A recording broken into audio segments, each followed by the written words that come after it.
Hi everyone, practice set 8 discuss చేద్దాం. I hope you all watched the previous videos, right? So preparation కూడా బాగుందని అనుకుంటున్నా. So start చేద్దాం.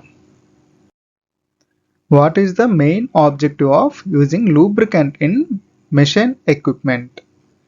So యంత్రాల పనితీరు మరియు మన్నికను పెంచడానికి మనం లూబ్రికెంట్స్ వాడడం అనేది చాలా కీలకం కదా. ఓకే, సో ఇక్కడ ఆప్షన్స్ ఏమి ఇచ్చాడు? To soak the contact parts for closed contact అన్నాడు. సో ఇది రాంగ్, ఎందుకంటే లూబ్రికెంట్స్ భాగాలు నానబెట్టడానికి కాదు, కదిలే భాగాల మధ్య ఒక ప్రొటెక్టివ్ లేయర్ లాగా, ఒక ప్రొటెక్టివ్ ఫిల్మ్లా ఏర్పరచడానికి ఉపయోగిస్తాం అనమాట. Okay, so option A wrong. Cooling the infected parts అన్నాడు. ఇన్ఫెక్టెడ్ అనే పదం యంత్రాలకు వర్తించదు. ఓకే, సో ఇది రాంగ్. లూబ్రికెంట్ కొంతవరకు వేడిని తగ్గిస్తుంది కదా. ఓకే, సో కానీ అది మెయిన్ ఆబ్జెక్టివ్ కాదు. Okay, next prevent machine tool over heating అన్నాడు. లూబ్రికెంట్స్ వేడిని తగ్గించడానికి సహాయపడతాయి, కానీ అది ప్రాథమికంగా మనకి అంటే ఏమంటారు మెయిన్ ఆబ్జెక్టివ్ అయితే కాదు. ఓకే, సో అది వేడిని తగ్గించడానికి కూలెంట్స్ వాడతారు అనమాట. ఓకే, నెక్స్ట్ ఇంకేం ఇచ్చాడు? Reducing friction between the interacting parts అన్నాడు. ఇది right answer. Okay, so lubricants అనేవి మనకి యంత్రంలోని రెండు కదిలే భాగాల మధ్య ఘర్షణ అంటే ఫ్రిక్షన్ తగ్గించడం ద్వారా వాటి అరుగుదలను నివారించడం మరియు యంత్రం అనేది ప్రాపర్గా వర్క్ అయ్యేలాగా ఈ లూబ్రికెంట్స్ వర్క్ అవుతాయి అన్నమాట. ఓకే,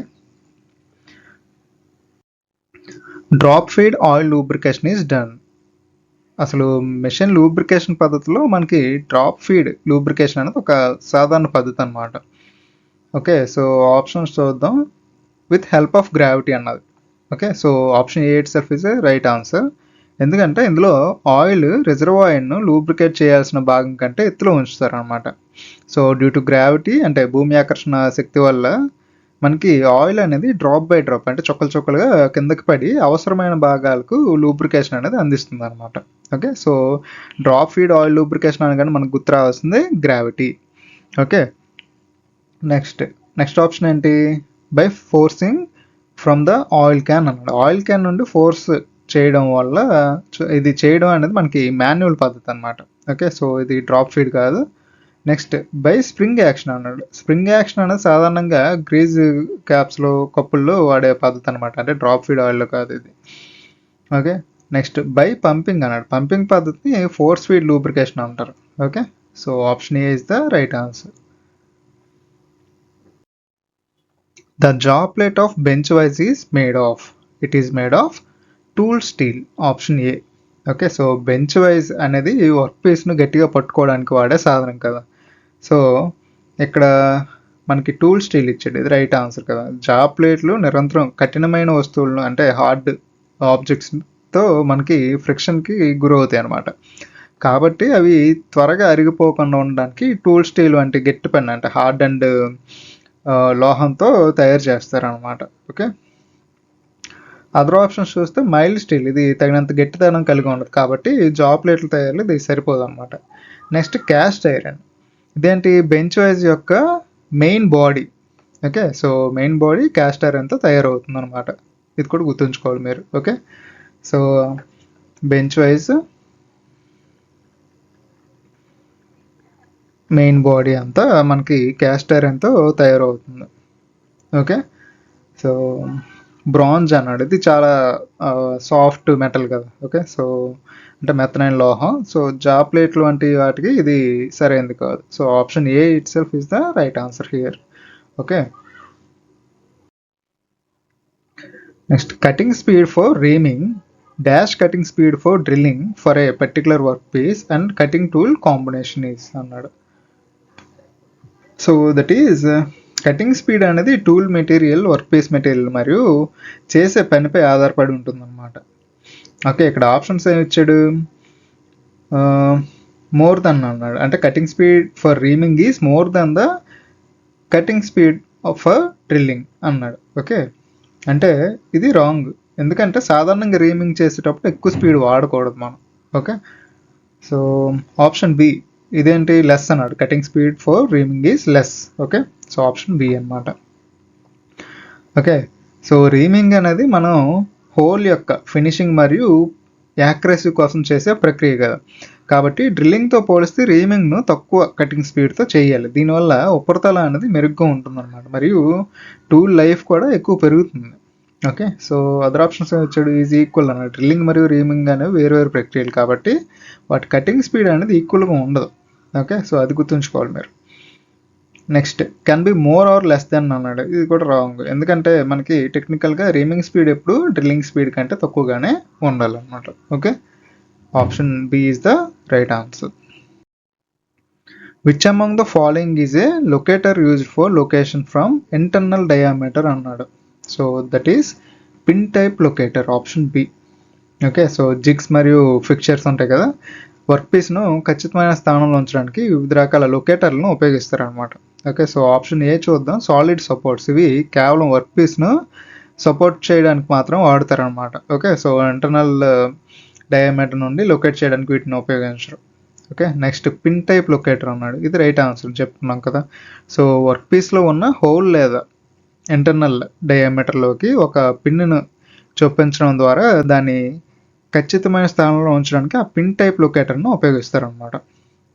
నెక్స్ట్ వి లొకేటర్, ఇవి ప్రధానంగా సిలిండ్రికల్ ఆకారంలో కలిగిన వర్క్ పీస్లను ఎక్స్టర్నల్ డయామీటర్ నుండి లొకేట్ చేయడానికి ఉపయోగిస్తారు వి లొకేటర్స్ అనేవి. Okay, so it is for external diameter.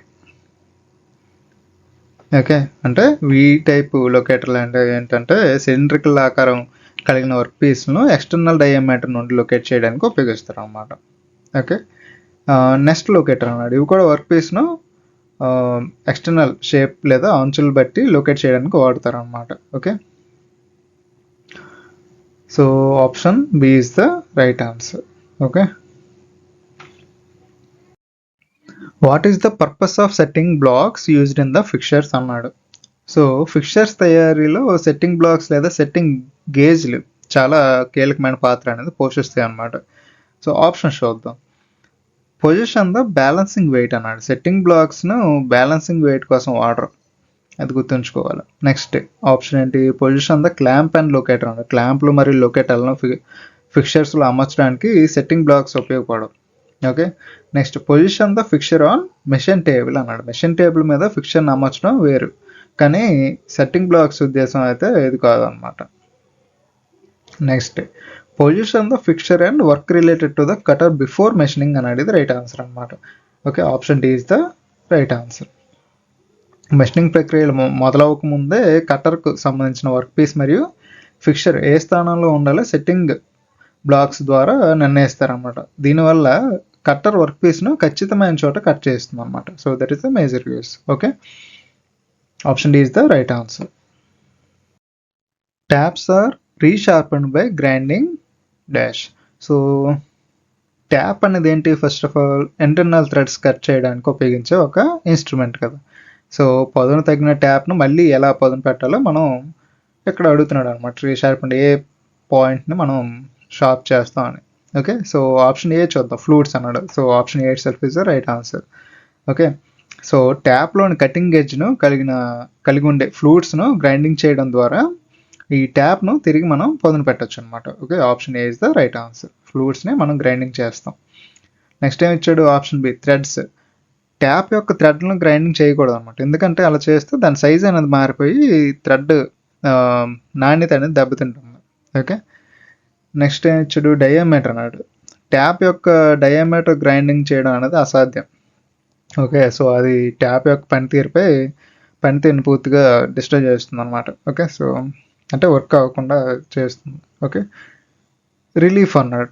Tap యొక్క రిలీఫ్ అనేది కటింగ్ యాక్షన్ మెరుగుపరచడానికి ఉండే ఒక ప్రత్యేక రూపం.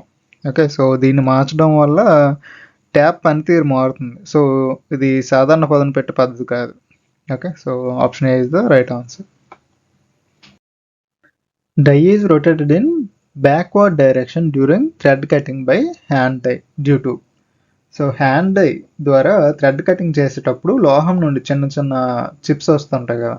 సో వీటిని నియంత్రించడానికి ఏ పద్ధతిని మనం ఫాలో అవుతూ ఉంటాం. ఓకే, సో ఫస్ట్ టైం ఇచ్చాడు బ్రేకింగ్ ఆఫ్ చిప్స్ అన్నాడు. ఇది రైట్ ఆన్సర్ అనమాట. Option A itself is a right answer.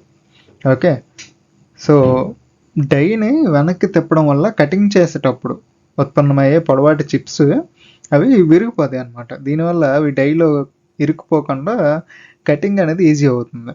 Okay, next option ఇచ్చాడు లూబ్రికెంట్ ఆఫ్ డై అన్నాడు.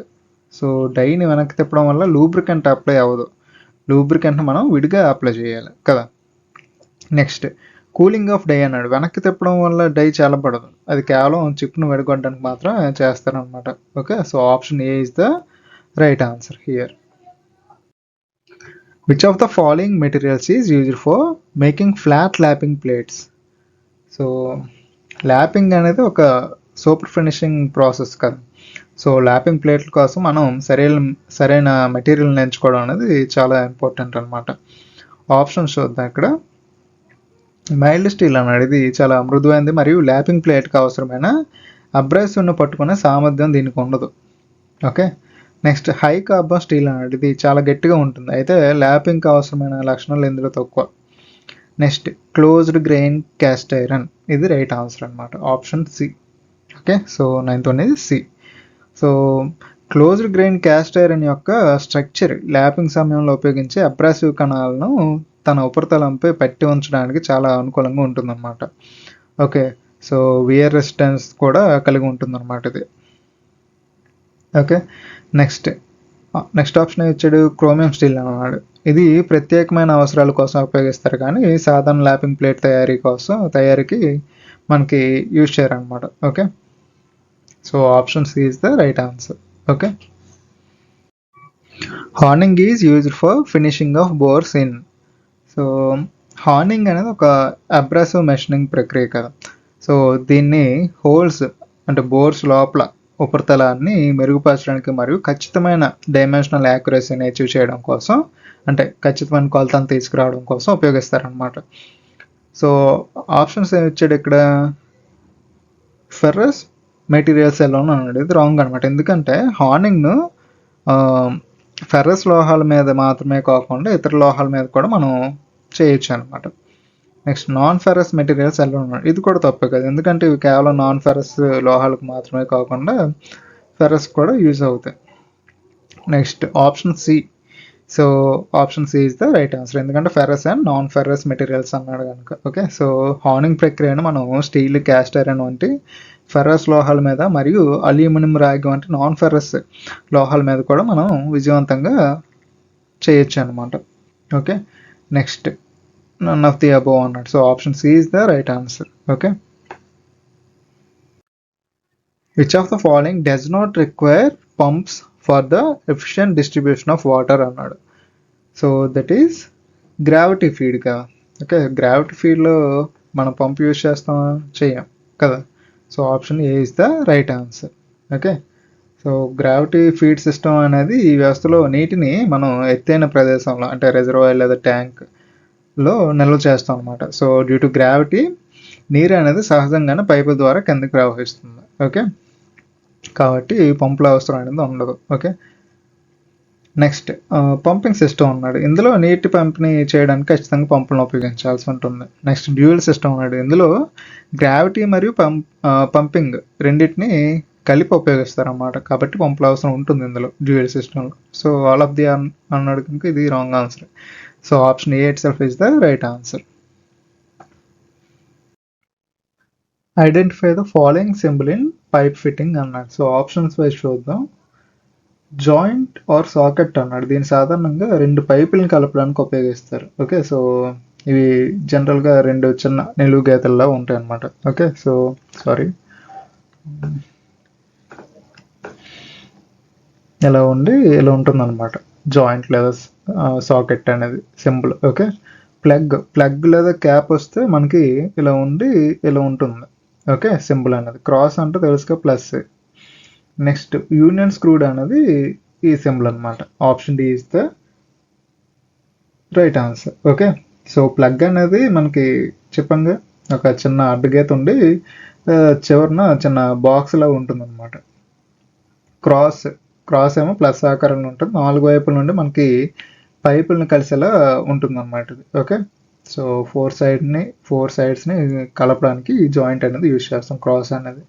నెక్స్ట్ యూనియన్ స్క్రూడ్ అనడానికి ఇది కరెక్ట్ ఆన్సర్ అనమాట. అంటే పైప్ లైన్లోని రెండు భాగాలను సులభంగా విడదీయడానికి మరియు కలపడానికి వాడే యూనియన్కి గుర్తుగా మధ్యలో 3 నిలువు గీతలు, ఒకటి పెద్దది, రెండు పక్కన చిన్న ఉంటాయి అనమాట. ఓకే, ఇక్కడ చూపించంగా అలాగ. Okay, so option D is the right answer. Okay, pilot hole drilling means అంటే మనం పెద్ద హోల్స్ చేయడానికి ముందు చేసే ఒక ప్రాథమిక ప్రక్రియని మనం పైలట్ హోల్ డ్రిల్లింగ్ అని అంటాం అనమాట. ఓకే, సో ఆప్షన్ వైజ్ చూద్దాం. సో ఫస్ట్ టైం ఇచ్చాడు whole drilled by A pilot అన్నాడు. పైలట్ అనే పేరు ఉన్న వ్యక్తి రంధ్రం వేయడం కాదు కదా. సో అది రాంగ్ ఆన్సర్ అనమాట. Next a small hole drilled into a material to guide a large drill. So this is the answer. Okay, option B is the answer for this question. Okay, అంటే పెద్ద drill బిట్తో రంధ్రం చేసేటప్పుడు అది పక్కకు జరగకుండా సరైన స్థానంలో వెళ్ళడానికి ముందుగా చిన్న బిట్తో ఒక హోల్ అనేది వేస్తాం అనమాట. దీన్నే మనం పైలట్ హోల్ అని అంటాం. ఓకే, సో ఇది కూడా గుర్తుంచుకోవాలి మీరు. ఓకే, నెక్స్ట్ ఆప్షన్ ఏంటి? Drilling done by A machine అన్నాడు. డ్రిల్లింగ్ మెషిన్ ద్వారా చేయడం అనేది ఒక పద్ధతి మాత్రమే, పైలట్ హోల్ యొక్క డెఫినేషన్ కాదు. Okay, next drilling continuously A number of holes అన్నాడు. వరుసగా హోల్స్ చేయడం వేరు, అది పైలట్ హోల్ డ్రిల్లింగ్ కాదు కదా. ఓకే, సో సింపుల్గా చెప్పాలంటే పెద్ద హోల్స్ వేయడానికి ఒక గైడ్ లా ఉపయోగపడే చిన్న రంధ్రాన్ని వేయడమే మనం పైలట్ హోల్ డ్రిల్లింగ్ అని అంటాం అనమాట. Okay, so option B is the right answer. The drilling machine used for light duty work is, so it is bench type sensitive. Okay, so option A itself is the answer. Okay, ఈ bench type sensitive machines ఏంటి అంటే ఇది పరిమాణంలో చిన్నగా ఉండి bench పైన అమర్చి ఉంచుతారు అనమాట. ఓకే, సో వీటిని సెన్సిటివ్ డ్రిల్లింగ్ మెషిన్ అని కూడా అంటారు. ఎందుకంటే ఇవి చిన్న హోల్స్ చేయడానికి, అలాగే సింపుల్ అంటే లైట్ వర్క్స్ చేయడానికి, అంటే తేలికపాటి పనులు చేయడానికి అత్యంత అనుకూలమైనది అనమాట. ఓకే, నెక్స్ట్ పిల్లర్ టైప్ అన్నాడు. ఇవేంటి? ఇవి బెంచ్ టైప్ కంటే కొంచెం పెద్దవి, అలాగే కొంచెం హెవీ డ్యూటీ చేయడానికి యూజ్ అవుతాయి అనమాట. ఓకే, సో ఇవి నేలపై అంటే ఫ్లోర్పై అమర్చబడి ఉంటాయి అనమాట. నెక్స్ట్ ఇచ్చాడు? రేడియల్ ఇచ్చాడు. రేడియల్ డ్రిల్లింగ్ మిషన్లు అనేవి చాలా భారీగా ఉంటాయి. ఓకే, ఇవి పెద్ద వర్క్ పీసులపై హోల్స్ చేయడానికి ఉపయోగిస్తారు. నెక్స్ట్ గ్యాంగ్ అన్నాడు. గ్యాంగ్ డ్రిల్లింగ్ మిషన్లో వరుసగా ఎక్కువ డ్రిల్ హెడ్లు ఉంటాయి అనమాట. ఓకే, ఇవి ఒకేసారి ఎక్కువ రంధ్రాలు చేయడానికి లేదా ఎక్కువ ప్రొడక్షన్ చేయడానికి యూజ్ అవుతుంది. ఓకే, సో ఇక్కడ క్వశ్చన్కి ఆన్సర్ ఏంటి అంటే బెంచ్ టైప్ సెన్సిటివ్ మెషిన్ అనమాట. Okay, so option A. Drill cover depth in job per round per minute, that is called dash of drill అన్నాడు. ఇది ఫీడ్కి డెఫినేషన్ అనమాట. Okay, so option A is the right answer. Okay, so feed definition అడిగాడు ఇక్కడ. Okay, drill bit ఒక పూర్తి అంటే 1 revolution చేసేటప్పుడు అది వర్క్ పీస్ లోపలికి ఎంత దూరం అంటే ఎంత డెప్త్ అనేది మనం వెళ్తుందో దాన్ని ఫీడ్ అని పిలుస్తాం అనమాట. దీన్ని సాధారణంగా మనం ఎంఎం పర్ రెవల్యూషన్స్లో మెజర్ చేస్తాం అనమాట, MM per revolutions. Okay, so RPM అన్నాడు. ఆర్పిఎం అంటే ఏంటి? రెవల్యూషన్ పర్ మినిట్ కదా. సో ఇది డ్రిల్ బిట్ ఒక నిమిషానికి ఎన్నిసార్లు తిరుగుతుందో రిప్రజెంట్ చేస్తుంది అనమాట. ఇది వేగానికి సంబంధించింది, డెప్త్కి కాదు. ఓకే, సో ఇక్కడ డెప్త్ అన్నాడు కనుక మనకి ఫీడ్ అనమాట. నెక్స్ట్ ఏం ఇచ్చాడు? కటింగ్ స్పీడ్ ఇచ్చాడు. డ్రిల్ బిట్ యొక్క అంచు. ఓకే, సో అది వర్క్ పీస్ని ఎంత వేగంగా కట్ చేస్తుందో ఇది తెలుపుతుంది అనమాట. ఓకే, సో ఇది సాధారణంగా మీటర్ పర్ మినిట్లో రిప్రజెంట్ చేస్తాం, మీటర్ పర్ మినిట్లో. ఓకే, సో డ్రిల్ డయా అన్నాడు. ఇది డ్రిల్ బిట్ యొక్క డయామీటర్ని రిప్రజెంట్ చేస్తుంది. ఓకే, సో ఇది హోల్ యొక్క పరిమాణాన్ని నిర్ణయిస్తుంది కానీ ఫీడ్ని కాదు. Okay, so option A is the right answer for this question.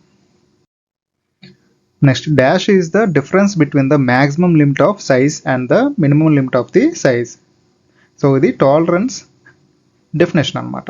Okay, so mechanical ఇంజనీరింగ్లో మనకు డైమెన్షన్స్ అండ్ ఫిట్టింగ్స్లో సంబంధించిన టెక్నాలజీస్ అనమాట ఇవి. లో లిమిట్ అంటే ఏంటి? ఇక్కడ ఇది అనుమతించబడిన అతి తక్కువ పరిమాణం అంటే మినిమం లిమిట్ని సూచిస్తుంది అనమాట. ఓకే, సో డిఫరెన్స్ కాదు. నెక్స్ట్ హై లిమిట్ అంటే అనుమతించబడిన మ్యాక్సిమం లిమిట్. ఓకే, సో దాన్ని రిప్రజెంట్ చేస్తుంది అనమాట. అది టాలరెన్స్ అంటే ఏంటి? దీని డెఫినేషనే ఇక్కడ ఇచ్చాడు. ఒక భాగం యొక్క మ్యాక్సిమం లిమిట్ మరియు మినిమం లిమిట్ మధ్య ఉన్న తేడాని టాలరెన్స్ అని అంటాం అనమాట. ఓకే, సో మనం మ్యానుఫ్యాక్చరింగ్లో ఎగ్జాక్ట్గా ఒక డైమెన్షన్ 25 మనం అచీవ్ చేయాలంటే 25 ఎగ్జాక్ట్గా రాదు కదా, ప్లస్ ఆర్ మైనస్ అటు ఇటు అవుతుంది. సో దాన్ని బట్టి మనం ఒక సర్టెన్ లిమిట్ని ఫిక్స్ చేసుకుంటాం అనమాట. ఓకే, సో ఆ టాలరెన్స్ మనం చూసుకొని దాన్ని బట్టి మనం అచీవ్ చేస్తున్నామా లేదా ప్రాపర్గా ఆబ్జెక్ట్ సైజ్ అనేది మనం నిర్ణయిస్తాం అనమాట. ఓకే, నెక్స్ట్ ఫిట్ అన్నాడు. రెండు భాగాలను కలిపేటప్పుడు వాటి మధ్య ఉండే సంబంధాన్ని, like loose fit, tight fit అలాంటివి ఉంటాయి కదా. ఓకే, సో దాన్ని మనం ఫిట్ అని అంటాం అనమాట. ఓకే, ఇది పరిమాణాల మధ్య తేడా కాదు. ఓకే, సో రెండు భాగాలు కలిపినప్పుడు వాటి మధ్య ఉండే సంబంధాన్ని మనం ఫిట్ అని అంటాం. Okay, so answer here is tolerance. The whole basis system is one in which the so mechanical ఇంజనీరింగ్లో ఫిట్స్ అండ్ టాలరెన్సెస్ వ్యవస్థలో మనం వివిధ రకాల ఫిట్స్ను సాధించడానికి హోల్ బేసిస్ సిస్టమ్ను ఉపయోగిస్తాం అనమాట. సో ఇక్కడ కొన్ని ఆప్షన్స్ ఇచ్చాడు కదా. ఫస్ట్ ఏంటి, lower deviation of the hole is 0 అన్నాడు. ఓకే, సో ఇది కరెక్ట్ ఆన్సర్ అనమాట, ఆప్షన్ ఏ. ఓకే, సో ఇక్కడ ఏంటి, హోల్ బేసిస్ సిస్టంలో హోల్ యొక్క మినిమం సైజ్ అది స్టాండర్డ్ సైజ్కి సమానంగా ఉంటుంది అనమాట. కాబట్టి హోల్ యొక్క లోవర్ డీవియేషన్ అనేది 0 అవుతుంది. Okay, so answer here is option A. Next option ఏమి ఇచ్చాడు, upper deviation of the hole is 0. ఇది రాంగ్ అనమాట. ఒకవేళ అప్పర్ డీవియేషన్స్ ఉన్నాయైతే అది సాఫ్ట్ బేసిస్ సిస్టమ్ అవుతుంది. ఓకే, అది గుర్తుంచుకోవాలి. Okay, next lower and upper deviations of the hole are 0 అన్నాడు. ఇది ఇంపాసిబుల్ కదా, ఎందుకంటే అలా జరిగితే టాలరెన్స్ అనేది ఉండదు. ఇది ఇంపాసిబుల్ థింగ్ కదా. Okay, so exact dimension achieve చేయలేం కదా మనం దేనికి, రైట్? నన్ ఆఫ్ దీస్ అన్నాడు. Okay, so option A itself is the right answer. As per ISO designation for carbide tool inserts SPUN 120308 where n represents అన్నాడు. Okay, so basic size ఇచ్చాడు. First option ఏంటి, అది S. Okay, so S అనేది basic సైజ్కి related అనమాట, first letter. Okay, so అంటే square shape అలా represent చేస్తుంది. నెక్స్ట్ ఆప్షన్ ఇచ్చాడు టాలరెన్స్ క్లాస్ అనమాట. Okay, so N represents the tolerance class. Option B is the right answer for this question. Okay, so ఇక్కడ చూస్తే second letter ఏంటి, P. P అంటే clearance యాంగిల్కి related. Okay, so next you అనేది ఇక్కడ మనకి ఫిక్సింగ్ టైప్ అనమాట, అంటే వితౌట్ ఫిక్సింగ్ ద హోల్ లేదా చిప్ బ్రేకర్ ఇలాంటివన్నీ మనకి యూ కిందకు వస్తాయి అనమాట. ఓకే, సో నోస్ రేడియస్ అన్నాడు. కోడ్లో మనకి 08 అని ఉంది చూసారా లాస్ట్లో, అది నోస్ రేడియస్కి రిలేటెడ్ అనమాట. Okay, so class of chip breaker అన్నాడు, చెప్పాను కదా ఇప్పుడు యూకి. ఓకే, సో దానికి రిలేటెడ్గా ఉంటుందన్నమాట. సో ఇక్కడ ఆన్సర్ ఏంటి అంటే టాలరెన్స్. ఓకే, సో మీకు గుర్తుండాలి కదా, ఇక్కడ టేబుల్ చూద్దాం. In the ISO designation system for carbide tool inserts, example ఇక్కడ ఇచ్చాడు కదా same. Okay, so the letters represent standard geometrical feature defined by ISO 1832.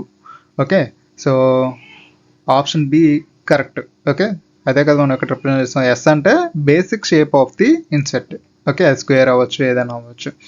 Next P అంటే క్లియరెన్స్ యాంగిల్, ఎగ్జాంపుల్ 11 degrees అలా ఇచ్చాం కదా. యూ అంటే ఫిక్సింగ్ టైప్ అనమాట, without fixing hole లేదా చిప్ బ్రేకర్, ఇవన్నీ మనకి యూ కిందకు వస్తాయి. Next N for tolerance class. Okay, so N designates the standard manufacturing tolerance limit for the inscribed circle thickness and corner height అనమాట. Okay, ఇక్కడ numbers చూస్తే 12 అనేది size. Okay, cutting edge length of 12.7 mm అలా ఉంటుందన్నమాట. Okay, next 03 అనేది thickness అనమాట. Next 08 అనేది nose radius. Okay, so ఇది ఇలా గుర్తుంచుకోండి. Square files are used for filing. So square files are used for filing square shape jobs. Option D. Okay, so option D is the right answer. ఇక్కడ వివిధ రకాల files అనేవి వేరు shapes కలిగిన జాబ్లను finishing చేయడానికి వాడతాం కదా. ఓకే, ఆప్షన్ వైజ్ చూద్దాం. రౌండ్ షేప్ జాబ్ అన్నాడు. ఓకే, సో గుండ్రని ఆకారం కలిగిన హోల్స్ లేదా ప్రొఫైల్, రౌండ్ ప్రొఫైల్ ఫైల్ చేయడానికి మనం రౌండ్ ఫైల్స్ అనేవి ఉపయోగిస్తాం అన్నమాట. Okay, next flat shape job అన్నాడు. ఓకే, చదునైన ఉపరితలాన్ని ఫైల్ చేయడానికి ఫ్లాట్ ఫైల్స్ యూజ్ చేస్తాం మనం. నెక్స్ట్ ట్రయాంగులర్ షేప్ అన్నాడు. త్రిభుజాకారపు గ్రూవ్స్ లేదా కార్నర్స్ ఫైల్ చేయడానికి ట్రయాంగులర్ ఫైల్స్ లేదా 3 square ఫైల్స్ అనేవి ఉపయోగిస్తాం అన్నమాట. Okay, next square job. Okay, so ఇదేంటి, related to the question, right answer అనమాట. అంటే చతురస్రాకారపు హోల్స్ అంటే స్క్వేర్ హోల్స్ లేదా కీవేస్ లేదా చతురస్రాకారం ఉన్న కార్నర్స్ ఉంటాయి కదా. ఓకే, సో కార్నర్స్ ఫైల్ చేయడానికి స్క్వేర్ ఫైల్స్ని ఉపయోగిస్తాం అనమాట. Okay, option D is the right answer. Which grade of file is used for removing rapidly a large quantity of metal? So large quantity of metal అన్నాడు. Okay, so files యొక్క grade అనేది దానిపై ఉండే teeth ఎంత దగ్గరగా లేదా ఎంత దూరంగా ఉన్నాయి అనే దానిపైన ఆధారపడి ఉంటుందన్నమాట. ఓకే, సో చాలాసార్లు ఇది అడిగాడు కనుక చాలా ఇంపార్టెంట్ ఫైల్స్ టాపిక్ కూడా. ఓకే, సో టీత్ అనేవి కొంచెం దూరంగా ఉన్నాయనుకోండి, మెటీరియల్ అనేది రిమూవల్ రేట్ ఎక్కువ ఉంటుంది. ఓకే, సో అదే తక్కువ ఇలా దగ్గర టీత్ ఉంటే అది మెటీరియల్ రిమూవల్ రేట్ తక్కువ ఉంటుంది. అట్ ద సేమ్ టైం మనం అబ్జర్వ్ చేయాల్సింది ఏంటంటే ఇలా తక్కువ డిస్టెన్స్ ఉందనుకోండి, టీత్ దగ్గరగా అలా ఉన్నాయనుకోండి, ఫినిషింగ్ అనేది బాగుంటుంది. ఇలా దూరంగా ఉండే టీత్ ప్రొఫైల్లో మనం ఏమంటారు రఫ్ ఫైలింగ్ చేయడానికి యూజ్ అవుతుంది అనమాట. అంటే large quantity of the metal అనేది రిమూవ్ అవుతుంది. Okay, so related to the question మనకి option D is the right answer అనమాట. ఓకే, సో ఒక్కొక్క దాని గురించి చూద్దాం.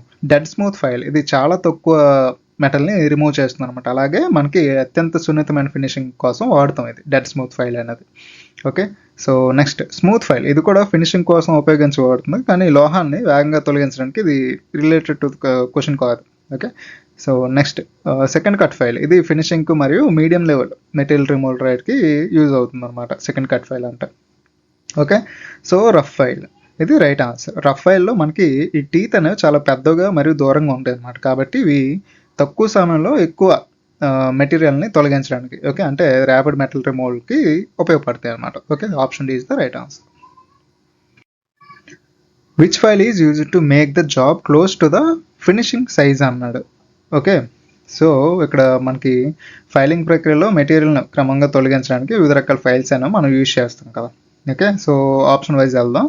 సింగిల్ కట్ ఫైల్ అన్నాడు, ఇది తక్కువ మెటీరియల్ని తొలగిస్తుంది మరియు మంచి ఫినిషింగ్ కోసం వాడతాం అనమాట. Okay, next curved cut file అన్నాడు, ఇది ముఖ్యంగా సాఫ్ట్ మెటల్స్ మీద వేగంగా పనిచేయడానికి మరియు సున్నితమైన ఫినిషింగ్ కోసం వాడతాం.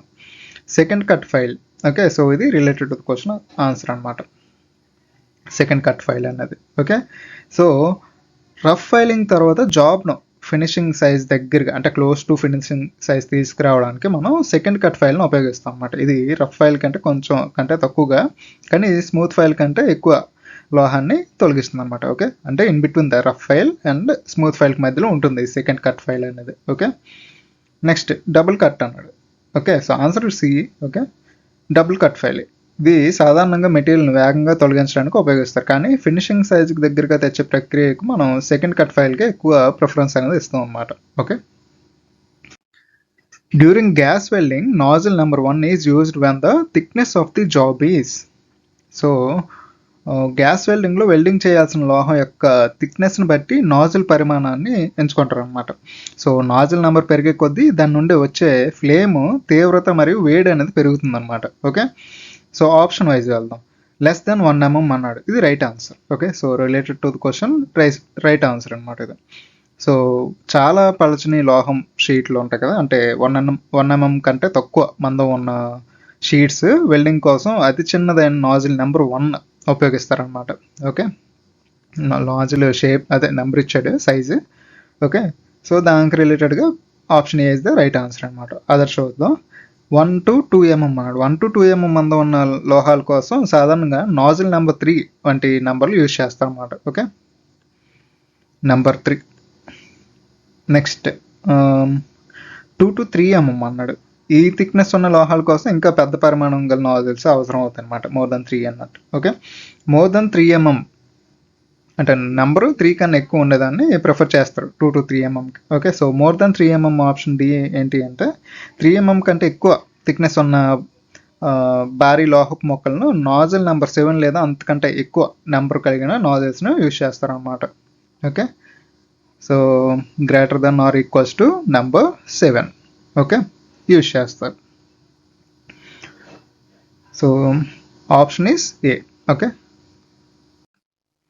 the process of removing the unwanted weld bead is known as.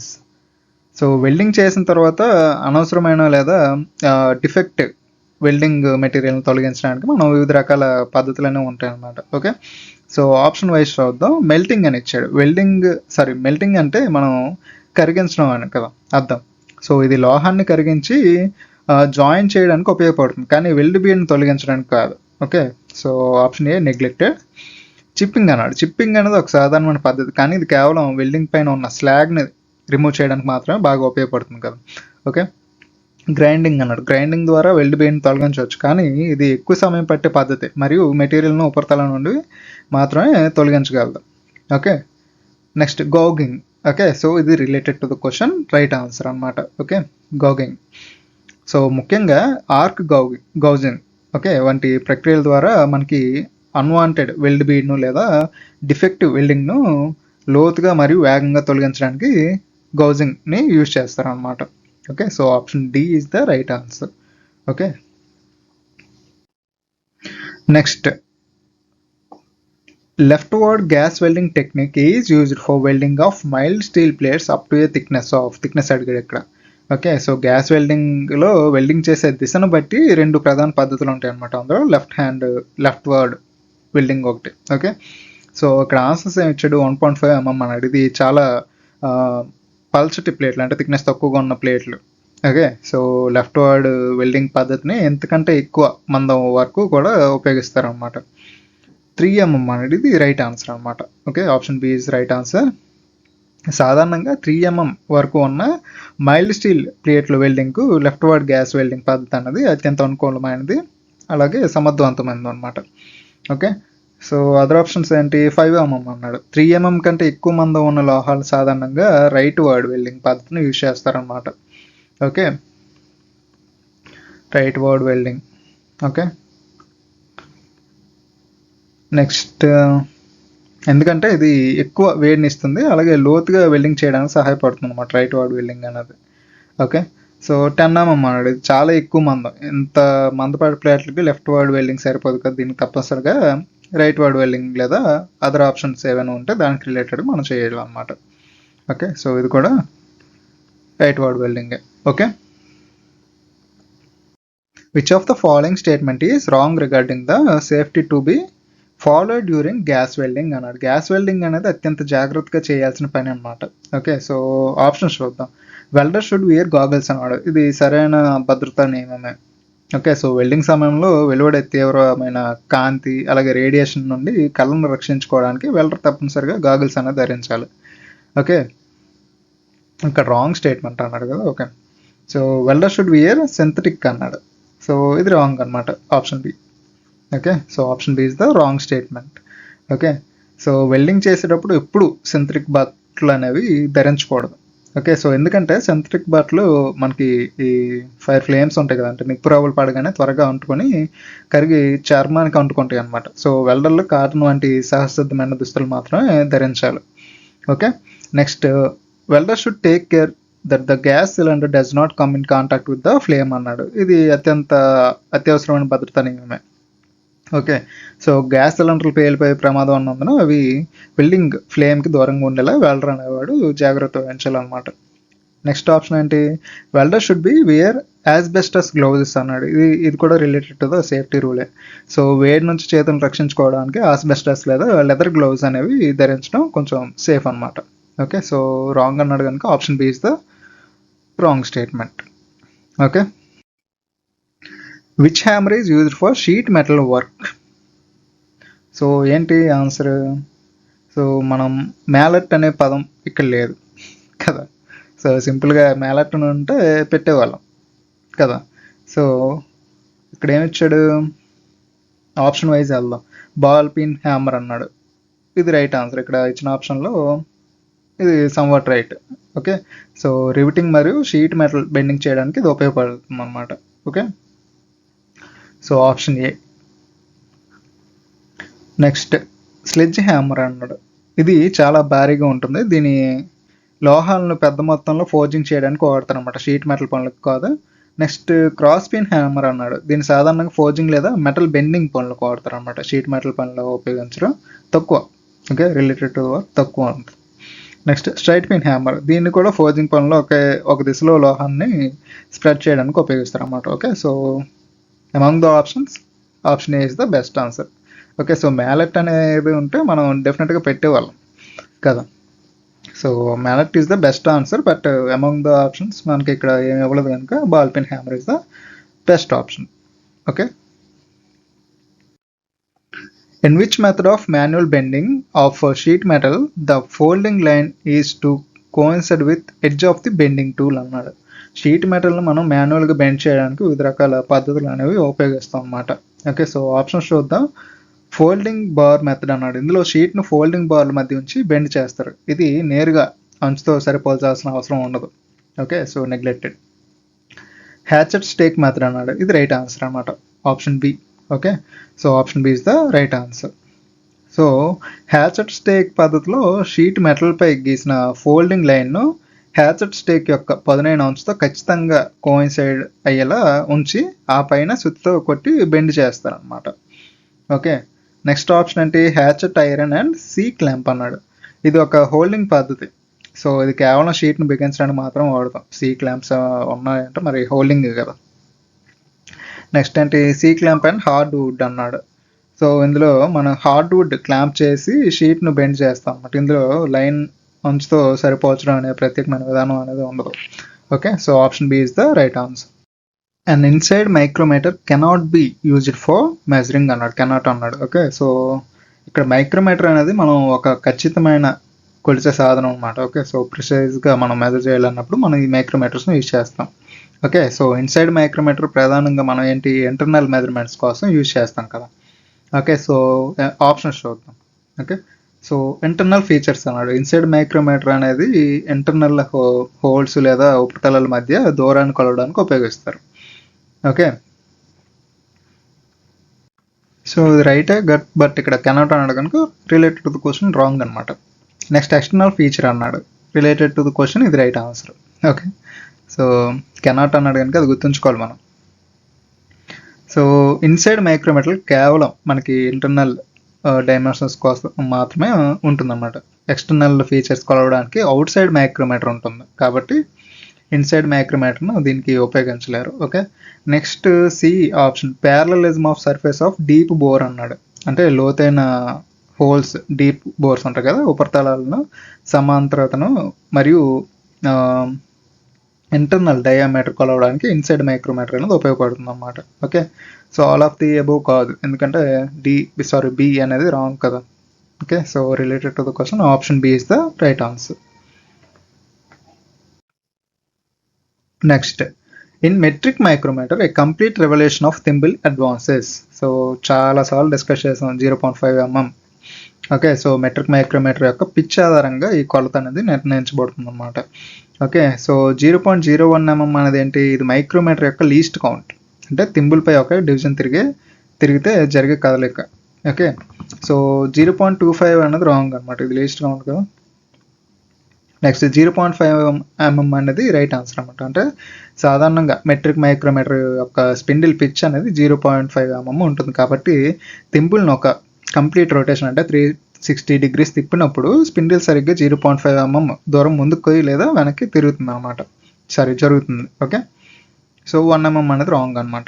Okay, so option C right answer. Which of the following is trapezoidal thread? So that is acme thread. So option A itself right answer. Okay, so acme thread అనేది trapezoidal thread ఫ్యామిలీకి చెందింది. దీనికి degrees ఎంత, 29 degrees, చాలాసార్లు చెప్పుకున్నాం కదా. Okay, so 29 degrees అనమాట. So దీన్ని ప్రధానంగా పవర్ ట్రాన్స్మిషన్ అంటే లేదంటే లేత్ మెషిన్ యొక్క లీడ్ స్క్రూ కోసం యూజ్ చేస్తాం అన్నమాట.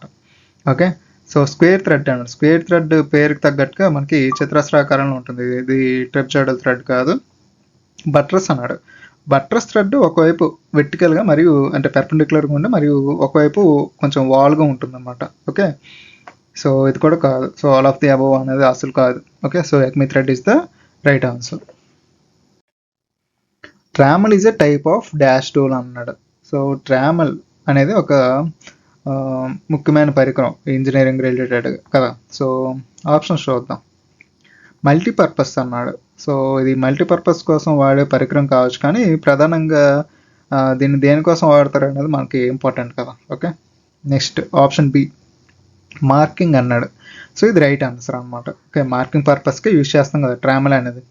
ఓకే, సో ట్రామల్ ప్రధానంగా ఎక్కువ వ్యాసార్థం అంటే ఎక్కువ డయామీటర్ కలిగిన సర్కిల్స్ని గీయడానికి మరియు పెద్ద పెద్ద ఆర్క్స్ మార్క్ చేయడానికి కోసం యూజ్ చేస్తాం అనమాట. ఓకే, సో ఇది related to the question right answer అనమాట. అంటే సాధారణ కంపాస్ పరిమాణం కంటే పెద్ద పరిమాణంలో మార్కింగ్ చేయడానికి ఈ ఈ ట్రామెల్స్ అనేవి యూజ్ చేస్తాం మనం. Okay, option B. Option C చూద్దాం. అవుటర్ మెజర్మెంట్ అనేది ఎక్స్టర్నల్ డైమెన్షన్స్ నేరుగా కొలిచే పరికరం కాదనమాట. ఇది జస్ట్ మార్కింగ్ కోసం కదా వాడతాం. ఓకే, సో ఇన్సైడ్ మెజర్మెంట్ అనేది ఇది కూడా కాదు. Okay, option B only is the right answer. Surface plate is used to. So mechanical వర్క్షాప్లో సర్ఫేస్ ప్లేట్ అనేది ఒక ప్రాథమిక మరియు ముఖ్యమైన పరికరం అనమాట. ఓకే, సో ఆప్షన్ చూద్దాం. Check the trueness of flat surface అన్నాడు. So option A itself is right answer. Okay, so 32 is A. Surface plate యొక్క ఉపరితలం అత్యంత ఖచ్చితత్వం ఉంటుంది, అంటే హై ప్రిసైజ్గా చదునుగా ఉంటుందన్నమాట. ఏదైనా ఒక వస్తువు యొక్క ఉపరితలం ఎంతవరకు ఫ్లాట్గా ఉందో పరీక్షించడానికి దీన్ని రిఫరెన్స్ పాయింట్గా యూజ్ చేస్తాం మనం. ఓకే, నెక్స్ట్ ఆప్షన్ ఏంటి?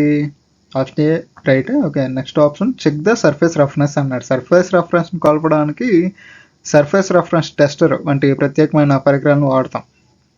ఓకే, సో సర్ఫేస్ ప్లేట్ కాదు. Next hold the round bar during marking అన్నాడు. రౌండ్ బార్ మార్కింగ్ చేసేటప్పుడు పట్టుకోవడానికి వి బ్లాక్స్ యూజ్ చేస్తాం కదా. Next check the roundness of cylindrical work అన్నాడు. ఒక వస్తువు ఎంతవరకు గుండ్రంగా ఉందో చూడడానికి వి బ్లాక్ లేదా డైల్ టెస్ట్ ఇండికేటర్లను యూజ్ చేస్తాం. Okay, so option A is the right answer. The length of the scriber varies from. So it is varies from 150 mm to 200 mm. Okay, so అది related to the question right అనమాట. Okay, what is determined while measuring a component? Nominal size అన్నాడు. ఇది ఒక component యొక్క సాధారణ పరిమాణం. Okay, so like example డ్రాయింగ్లో 20 mm అని మెన్షన్ చేసాడు అనుకో, ఇది తయారీ తర్వాత అదే ఖచ్చితమైన డైమెన్షన్ ఇచ్చి చేయదు కదా. ఓకే, సో జనరల్గా కాంపోనెంట్ యొక్క సాధారణమైన డైమెన్షన్ అన్నమాట. ఓకే, యాక్చువల్ సైజ్ అన్నాడు. ఇది సరైన సమాధానం అన్నమాట. Okay, what is determined while measuring a component అన్నాడు. ఓకే, సో తయారీ పూర్తయిన తర్వాత ఒక కాంపోనెంట్ని కొలిచేటప్పుడు వచ్చే నిజమైన కొలత అంటే యాక్చువల్ సైజ్ అంటారు దీన్ని. ఓకే, సో కొలిచే ప్రక్రియ మెజరింగ్ ద్వారా మనం ఈ యాక్చువల్ సైజ్ని తెలుసుకుంటాం అన్నమాట. So option B is the right answer for this question. Okay, so next ఏంటి? స్పెసిఫైడ్ సైజ్ అన్నాడు. ఇది డ్రాయింగ్ లేదా డిజైన్ పత్రాల్లో పేర్కొన్న సైజ్ అనమాట. ఓకే, సో ఇది తయారీదారుకు మార్గదర్శకంగా ఉంటుంది తప్ప తయారీ తర్వాత కొలిచే సైజ్ కాదు. ఓకే, నెక్స్ట్ స్కేల్ సైజ్ అన్నాడు. ఇది స్కేల్ లేదా ప్లాన్ బట్టి తీసుకునే రేషియో సైజ్. ఇది కాంపోనెంట్ యొక్క ట్రూ డైమెన్షన్కి రిలేటెడ్ కాదు. Okay, so option B is the right one. The decibel unit is used to measure. So it is use to measure sound. Decibel అన్నాడు కనుక సౌండ్ అనమాట. స్పీడ్ ఆఫ్ లైట్ దీన్ని metre per సెకండ్లో measure చేస్తాం కదా. Okay, అలాగే intensity of heat అన్నాడు. ఇది డిగ్రీ సెంటిగ్రేడ్ లేదా కెల్విన్లో యూజ్ చేస్తాం కదా. Okay, next radio active frequency అన్నాడు. సో ఫ్రీక్వెన్సీ అంటే ఏంటి మనకి? హెడ్జెస్ కదా, హెడ్జెస్ లేదా బెకరెల్. ఓకే, హెడ్జెస్ లేదా బెకరెల్ అనమాట. BQ వంటి వేరు యూనిట్స్తో రిప్రజెంట్ చేస్తాం. Okay, which instrument is used for measuring humidity of atmosphere? So that is hygrometer. Option D. Okay, so barometer అనేది మనకి అట్మాస్ఫియరిక్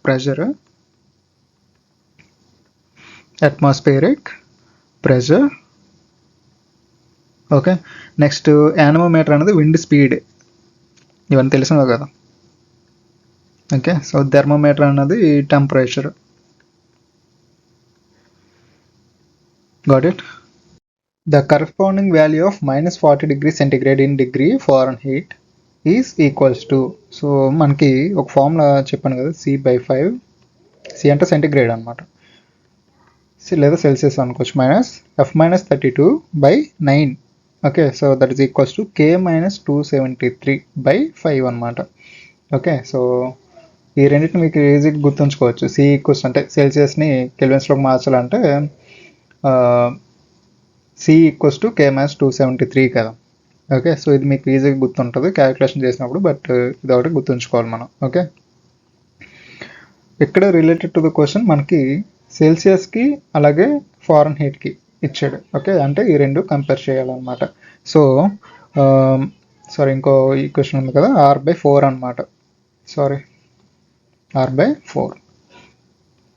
ఓకే, సో ఇక్కడ మనం క్యాల్కులేట్ చేద్దాం. ఫారెన్ హీట్ కావాలి కదా, F = C × 9/5 + 32. ఓకే, సో ఇదే కదా ఈక్వేషన్. సో C అంత -40 × 9/5 + 32. సో ఎంత వస్తుంది ఇప్పుడు? -72 + 32 కదా. So it comes out to be -40. Okay, so -40 degree centigrade మరియు -40 డిగ్రీ ఫారెన్ హీట్ ఒకే ఉష్ణోగ్రతని సూచిస్తాయి అన్నమాట. So option C is the right answer. Okay, so దీనికి related to question option C is the right answer అన్నమాట. Okay, what is the SI unit of temperature, that is kelvin. Okay, so option B అన్నమాట. A tempered job is cooled while grinding it by using the water. Okay, option C అన్నమాట. So heat treatment చేసిన metals, ముఖ్యంగా temper చేసిన వాటిని grinding చేసేటప్పుడు వేడిని నియంత్రించడం చాలా ముఖ్యం అన్నమాట. ఓకే, సో ఎందుకంటే అధిక వేడి వల్ల లోహం యొక్క లక్షణాలు అనేవి మారిపోయే అవకాశం ఉంటుంది. ఓకే, సో ఆప్షన్ చూద్దాం. గాలి ద్వారా వేడిని పూర్తిగా తొలగించడం అనేది సాధ్యం కాదు. శాండ్ అన్నాడు, ఇసుక వేడిని తగ్గించడానికి బదులుగా ఉపరితలాన్ని పాడు చేయొచ్చు కదా. సో అది కూడా రాంగ్. సో ఆప్షన్ సి ఇది రైట్. గ్రైండింగ్ సమయంలో ఉత్పన్నమయ్యే విపరీతమైన వేడిని తక్షణమే తగ్గించడానికి మరియు జాబ్ యొక్క టెంపరింగ్ లక్షణాలు మార్చకుండా ఉండడానికి ఆయిల్ లేదా కూలెంట్ని యూజ్ చేస్తాం అన్నమాట. Okay, so option C is the right one. Water or coolant అని కూడా రాద్దాం. Okay, while grinding one must use, so he must use safety goggles. Option C. Okay, so తెలిసిందే కదా. If a worker has suffered from electric shock, he should be. Shock తగిలిన వ్యక్తికి first aid చేసేటప్పుడు కొన్ని జాగ్రత్తలు అనేవి తీసుకోవాలి. ఆప్షన్ చూద్దాం. గివెన్ ఏ ఆల్కహాల్ డ్రింక్ అన్నాడు, ఇది wrong. Given a cold drink అన్నాడు, వ్యక్తి స్పృహలో లేకపోతే ఏది తాగించకూడదు. ఓకే, సో ఇది ఊపిరితిత్తులోకి వెళ్ళే ప్రమాదం ఉంటుందన్నమాట. ఓకే, ఆప్షన్ సి ఏమన్నాడు? మేడ్ టు వాక్ అన్నాడు. షాక్ తగిలిన తర్వాత వ్యక్తికి కొంచెం విశ్రాంతి అవసరం కదా, సో నడిపించడం వల్ల గుండెపై ఒత్తిడి పడవచ్చు. So kept warm and covered, option D అనమాట.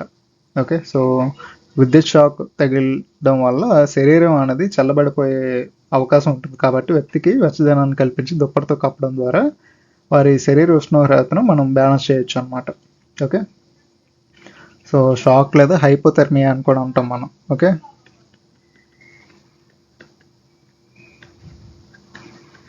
ఇది గుర్తుంచుకోండి. Okay, which one of the following statement refers to contouring control అన్నాడు. ఓకే, సో సిఎన్సి అంటే కంప్యూటర్ నెంబర్ కంట్రోల్లో మెషిన్లో కంట్రోల్ సిస్టమ్స్ను వాటి పనితీరుని బట్టి వర్గీకరిస్తారనమాట. ఓకే, సో ఆప్షన్ చూద్దాం. This system provides feed control in the 3 axis అన్నాడు, ఇది right. Okay, option eight self right అని.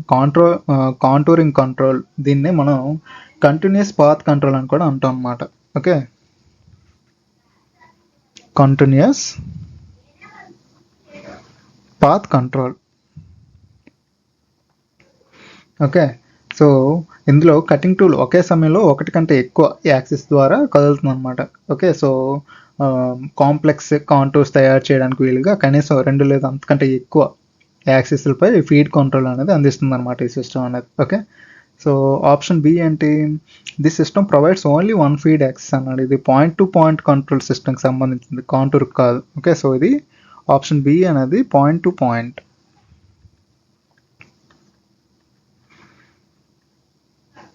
Okay, so point to point related అనమాట అది option. Okay, so next option అంటే this system does not provide any feed access అన్నాడు. A machine అయినా పని చేయాలంటే ఫీడ్ యాక్సెస్ అనేది తప్పనిసరి కదా, so wrong statement. This system provide motion in 2 access అన్నాడు. కాంటూరింగ్ కంట్రోల్ వ్యవస్థలో మనకి 2 యాక్సెస్ల మీద కూడా పని చేయగలరు, కానీ ఆప్షన్ ఏలో 3 యాక్సెస్ నియంత్రణ అనే అంశం కాంటూరింగ్ కంట్రోల్ యొక్క పూర్తి సామర్థ్యాన్ని మనకి మెరుగ్గా రిప్రజెంట్ చేస్తుంది అనమాట. Okay, option A is the right answer. Aeroplanes employees which type of following types of compression అన్నాడు. సో విమానం ఇంజిన్లో, ముఖ్యంగా గ్యాస్ టర్బైన్ ఇంజిన్లో గాలిని కంప్రెస్ చేయడానికి వివిధ రకాల కంప్రెసర్స్ అనేవి ఉంటాయి అన్నమాట. సో అవి ఏంటి అని అడుగుతున్నాడు. So first option tangential flow అన్నాడు. ఇది కంప్రెసర్కి సంబంధించిన టైప్ కాదు. Okay, next centrifugal flow. Centrifugal కంప్రెసర్లు కొన్ని చిన్న రకం ఇంజిన్లో వాడతారు, కానీ పెద్ద విమానాల్లో వీటిని ప్రధానంగా వాడరు అనమాట. ఓకే, యాక్సియల్ ఫ్లో ఇది right answer. 43 is C. Okay, so ఆధునిక జెట్ విమానాల్లో అత్యధికంగా యాక్సియల్ ఫ్లో కంప్రెసర్లను ఉపయోగిస్తారు అన్నమాట. ఎందుకంటే ఇవి హై ఎఫిషియన్సీ కలిగి ఉండి అలాగే ఎక్కువ మొత్తంలో గాలిని ఇంజిన్లోకి పంపగలవు అనమాట. ఓకే, ఆప్షన్ డి ఏంటి, రేడియల్ ఫ్లో. సెంట్రిఫ్యూగల్ కంప్రెసర్లని రేడియల్ ఫ్లో కంప్రెసర్లు అని కూడా పిలుస్తారు అన్నమాట. సో ఇవి కూడా ప్రధానంగా వాడేవి కాదు. Okay, which one of the following specifies about pressure vessel inspection code, maintenance, inspection, rating, repair and alteration. So ఇక్కడ పరిశ్రమలో వాడే ప్రెజర్ వెజల్స్ భద్రత మరియు నిర్వహణ కోసం ప్రత్యేకమైన కోడ్స్ లేదా స్టాండర్డ్స్ అనేవి ఉంటాయన్నమాట. ఓకే, సో ఒక్కొక్కటి చూద్దాం. ASME SEC 2C ఇది వెల్డింగ్ మెటీరియల్స్ మరియు ఎలక్ట్రోల్ యొక్క స్పెసిఫికేషన్ను వివరిస్తుంది అనమాట. Okay, so pressure vessel inspection code కాదు ఇది. ASTM E140 అన్నాడు. ఇది వివిధ లోహాల పదార్థాల మధ్య హార్డ్నెస్ మార్పిడి పట్టికలు, అంటే హార్డ్నెస్ కన్వర్షన్ టేబుల్స్కి రిలేటెడ్ ఇది. Okay, next C API RP 510 అన్నాడు. ఇది రైట్ ఆన్సర్ అన్నమాట. ఓకే, సో ఇదేంటంటే pressure vessel inspection code, maintenance, inspection, rating and alteration అనేది ఈ కోడ్ రిలేటెడ్ అనమాట. ఓకే, సో API 150 ప్రమాణానికి సంబంధించింది. ఇది పనిచేస్తున్న ప్రెజర్ వెజల్స్ ఎలా తనిఖీ చేయాలి మరియు వాటిని ఎలా మరమ్మతు చేయాలన్నది వివరిస్తుంది అనమాట. Okay, so option C is the right one. AWS A2.4 ఇది వెల్డింగ్ మరియు బ్రేజింగ్ కోసం ఉపయోగించే స్టాండ్ సింబల్స్ గురించి వివరిస్తుంది అనమాట. Okay, running the engine too cold will results in. So that results in option చూద్దాం. అంటే ఒక ఇంటర్నల్ కంబషన్ ఇంజిన్ సమర్థవంతంగా పనిచేయాలంటే అది ఒక నిర్దిష్టమైన ఆపరేటింగ్ టెంపరేచర్ వద్ద ఉండాలన్నమాట. ఓకే, సో ఇక్కడ రిలేటెడ్ టు ద క్వశ్చన్ మనకి ఏం ఇచ్చాడు, running the engine too cold will results in అన్నాడు. ఓకే, సో ఆప్షన్ ఏంటి, faster wear of the parts. Okay, so ఇది right. Okay, option A is right. అలాగే ఇక్కడ ఇంజిన్ తక్కువ ఉష్ణోగ్రత ఉన్నప్పుడు లూబ్రికేటింగ్ ఆయిల్ సరిగ్గా ప్రవహించదు కదా, అంటే చక్కగా ఉంటుంది, మరియు ఇంజిన్ భాగాలు సరిగ్గా ఏమంటారు ఎక్స్పెండ్ అవ్వవు. ఓకే, సో దీనివల్ల మెటల్ భాగాలు ఒకదానికొకటి ర్యాపిడ్కి గురై త్వరగా అరిగిపోతాయి అన్నమాట. ఓకే, అది ఒక cause. Option be more fuel consumption అన్నాడు. ఇది కూడా సరైన వాక్యమే. ఓకే, సో ఎందుకంటే ఇంజిన్ చల్లగా ఉన్నప్పుడు ఇంధనం పూర్తిగా మండదు. సో దీన్ని అధిగమించడానికి ఇంజిన్ మేనేజ్మెంట్ సిస్టమ్ ఎక్కువ ఇంధనాన్ని పంపిస్తుంది అన్నమాట. దీనివల్ల ఫ్యూయల్ కన్జంప్షన్ అనేది పెరుగుతుంది. ఓకే, సో ఇది కూడా రైటే. So both are correct. Option C is the right one. Okay, so నన్ను అడగడానికి దాంతో పని లేదు మనకి. Option C is the right one. An ignition timing mark is provided on which of the following అన్నాడు. So that is on flywheel. Option A itself right. Okay, so engine యొక్క cylinder ఇంధనం Monday సమయాన్ని, అంటే ignition timing ఖచ్చితంగా set చేయడానికి timing మార్కులు అవసరం అన్నమాట. సో ఆప్షన్ ఏంటి, ఫ్లైవీల్. ఇది సరైన సమాధానం. ఓకే, సో చాలా ఇంజిన్లో క్రాంక్ షాఫ్ట్ స్థానాన్ని సూచించడానికి మరియు ఇగ్నిషన్ టైమింగ్ను తనిఖీ చేయడానికి ఫ్లైవీల్ లేదా క్రాంక్ షాఫ్ట్ పులీలపై టైమింగ్ మార్క్స్ అని ఉంటాయి. ఓకే, సో అది గుర్తుంచుకోవాలి. నెక్స్ట్ డిస్ట్రిబ్యూటర్ షాఫ్ట్ అన్నాడు. డిస్ట్రిబ్యూటర్ షాఫ్ట్ ఇగ్నిషన్ సిస్టంలో భాగమే అయినప్పటికీ ఈ టైమింగ్ మార్కులు సాధారణంగా రొటేటింగ్ మాస్ ఫ్లైవీల్ మీద ఉంటాయి అన్నమాట. ఓకే, గేర్ బాక్స్ షాఫ్ట్ అండి. గేర్ బాక్స్ షాఫ్ట్కి ఇంజిన్ ఇగ్నిషన్ టైమింగ్తో డైరెక్ట్ రిలేషన్ ఉండదు. ఓకే, నెక్స్ట్ క్యాంప్ షాఫ్ట్ అండి. క్యాంప్ షాఫ్ట్ వాల్వ్ టైమింగ్ నియంత్రిస్తుంది, కానీ ఇగ్నిషన్ టైమింగ్ మార్కులు సాధారణంగా క్రాంక్ షాఫ్ట్ లేదా ఫ్లైవీల్ మీద ఉంటాయి అన్నమాట. Okay, so option A is the right one. What are the requirements of automobile body అన్నాడు. So body weight should be as less as possible అన్నాడు. రైటే కదా. సో వాహనం యొక్క బరువు తక్కువగా ఉంటే మనకి ఫ్యూయల్ ఎఫిషియన్సీ పెరుగుతుంది, అలాగే వాహనం యొక్క పనితీరు అనేది మెరుగవుతుంది అనమాట. నెక్స్ట్ ఏంటి, body weight should B uniform on chassis frame అన్నాడు. ఇది కూడా రైట్. బాడీ బరువు చాసిస్ ఫ్రేమ్ అంతటా సమానంగా పంపిణీ చేయబడాలి, అంటే యూనిఫామ్గా డిస్ట్రిబ్యూట్ అవ్వాలన్నమాట. తద్వారా ఏంటంటే వాహనం అనేది బ్యాలెన్స్డ్గా ఉంటుంది, అలాగే రోడ్డుపై స్థిరంగా ప్రయాణిస్తుంది అన్నమాట. Next body plane and joints should not vibrate అన్నాడు. ఇది కూడా రైట్. వాహనం ప్రయాణించేటప్పుడు బాడీ పార్ట్స్ అలాగే జాయింట్స్ అనేవి సాధారణ అంటే వైబ్రేట్ అయితే అది వాహనం సామర్థ్యాన్ని తగ్గించడమే కాకుండా ప్రయాణికులకు అసౌకర్యాన్ని కలిగిస్తుంది అనమాట. సో ఆల్ ఆర్ కరెక్ట్ అనమాట. Okay. Taper roller bearing is dash bearing అన్నాడు. సో అదేంటి, one hand thrust, option A itself right అనమాట. ఓకే. సో మెకానికల్ ఇంజనీరింగ్ బేరింగ్లు వాటిని లోడ్ తీసుకున్న సామర్థ్యాన్ని బట్టి మనం డివైడ్ చేస్తాం కదా. సో వన్ హ్యాండ్ థ్రస్ట్ అంటే ఇదేంటి, టాపర్ రోలర్ బేరింగ్లు రేడియల్ లోడ్తో పాటు ఒక డైరెక్షన్ నుండి వచ్చే థ్రస్ట్ లోడ్ అంటే యాక్సిల్ లోడ్ని కూడా సమర్థవంతంగా భరించగలం అనమాట. నెక్స్ట్ ఏం ఇచ్చాడు, బాల్ అన్నాడు. టాపర్ రోలర్ బేరింగ్లో బాల్స్ బదులుగా రోలర్స్ ఉంటాయి కాబట్టి ఇది రాంగ్. షెల్ అన్నాడు, ఇది బేరింగ్ రకాన్ని సూచించవు. ఓకే. సో సూచన కనుక ఇది కూడా రాంగ్. ఫ్రిక్షన్ అన్నాడు, బేరింగ్లు ఫ్రిక్షన్ తగ్గించడానికి వాడతారు కానీ ఇది బేరింగ్ యొక్క రకాన్ని తెలిపేది కాదు కదా. So option A itself right. Before the lining of white metal in shell bearing dash is necessary అన్నాడు. అంటే వైట్ మెటల్ లేదా బ్యాబిట్ మెటల్ లైనింగ్ను బేరింగ్ షెల్కి అతికించే ముందు ఆ లోహ ఉపరితలాలు బలంగా అతుక్కునేలా చేయడానికి ప్రత్యేకమైన ప్రక్రియ అనేది అవసరం మనకి. ఓకే. సో ఆప్షన్ చూద్దాం. టిన్నింగ్ అన్నాడు, ఇది right answer. Okay. So 49 is A, tinning. So white metal lining వేయడానికి ముందు బేరింగ్ షెల్ ఉపరితలంపై పలుచని టిన్ పొరను అప్లై చేస్తాం అన్నమాట. దీన్ని టిన్నింగ్ అంటాం. ఓకే. సో ఇది ప్రధాన లోహం మరియు వైట్ మెటల్ మధ్య బాండ్ ఏర్పరచడానికి సహాయపడుతుంది అనమాట. నెక్స్ట్ ఆప్షన్ ఏంటి, గ్యాల్వనైజింగ్ అన్నాడు. ఇది ఇనుము లేదా ఉక్కుపై తుప్పు పట్టకుండా జింక్ పూత పూసే ప్రక్రియ. ఓకే. బేరింగ్ లైనింగ్ కోసం ఇది ఉపయోగపడదు. నెక్స్ట్ ఎలక్ట్రోప్లేటింగ్, ఇది విద్యుత్తును ఉపయోగించి లోహాలపై మరొక లేయర్ పూత పూసే ప్రక్రియ అనమాట. ఇది బేరింగ్ తయారీలో వైట్ మెటల్ లైనింగ్ వేసే ప్రక్రియ కాదు ఇది. ఓకే. నెక్స్ట్ కోటింగ్ అన్నాడు, ఇది ఒక రకమైన సాధారణ పదం కదా. Okay. So option A it's right answer. Identify the thread shown in the figure అన్నాడు. ఓకే. సో సింపుల్ కదా, షేపే తెలిసిపోతుంది, స్క్వేర్ థ్రెడ్ అని, right. So option D. Depth of square thread అన్నాడు. So that is 0.5 p. Okay. So 0.5 p అనేది depth equals to 0.5 times the pitch అనమాట. Okay. అంటే పిచ్లో సగం అన్నట్టు సింపుల్గా. Okay. A locking device in which to increase friction between nut and bolt a slot is cut half of screw is known as. So ఒక్కొక్కటి చూద్దాం. Check నట్ అన్నాడు. So ఇది మరొక నట్ను లాక్ చేయడానికి ఉపయోగించే ఎక్స్ట్రా నట్ అనమాట ఇది. ఓకే. సో ఇందులో స్లాట్ కట్ చేసే పద్ధతి ఉండదు. నెక్స్ట్ జామ్ నట్, ఇది కూడా ఒక రకమైన లాకింగ్ నట్, బట్ ఇది ప్రధాన నట్ బిగించడానికి వాడతారు. Okay.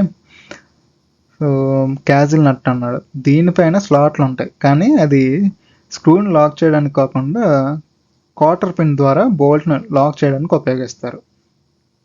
Okay. So కాటర్ pin use చేస్తారు అన్నమాట, కాటర్ పిన్. సో ఇది గుర్తుంచుకోవాలి, రెండింటికి డిఫరెన్స్ ఇది. Okay. So remaining option D కదా. So D is right answer. స్వామ్ నట్, స్వామ్ నట్లో స్క్రూ లేదా బోల్ట్ చివరిలో సగం వరకు స్లాట్ కట్ చేసి ఉంటుంది. దీనివల్ల నట్ను బిగించినప్పుడు అది బోల్ట్ను గట్టిగా పట్టుకొని ఫ్రిక్షన్ పెంచుతుంది అనమాట. తద్వారా వైబ్రేషన్ వల్ల నట్టు ఊడిపోకుండా ఉంటుంది అనమాట. Okay. So option D is the right one. Okay. Which type of nut is used in precision instrument అన్నాడు. సో ఆప్షన్ చూద్దాం. సో డోమ్ నట్ అంటే ఇది సాధారణంగా ఫినిషింగ్ కోసం లేదా బోల్ట్ చివరిలో కప్పి ఉంచడానికి, అంటే మనకి బోల్ట్ ఇలా ఉందనుకోండి, సో దానిపైన ఇలా ఉంటుంది డోమ్ షేప్లో కదా. సో అది డోమ్ నట్ అనమాట. సో బోల్ట్ చివరిలో కప్పి ఉంచడానికి వాడతారు అనమాట. క్యాప్ నట్, దీన్ని కూడా బోల్ట్ చివరిని రక్షణగా మరియు అందంగా కనిపించడానికి ఉపయోగిస్తారు. రింగ్ నట్, ఇది రైట్ ఆన్సర్ అనమాట. Option C. సో రింగ్ నట్లను ప్రత్యేకంగా మనం ప్రిసిషన్ ఇన్స్ట్రుమెంట్ లేదా బేరింగ్ ఫిక్సింగ్ మరియు అదర్ ప్రిసైజ్ మెషినింగ్ అడ్జస్ట్మెంట్స్ కోసం ఉపయోగిస్తాం అనమాట.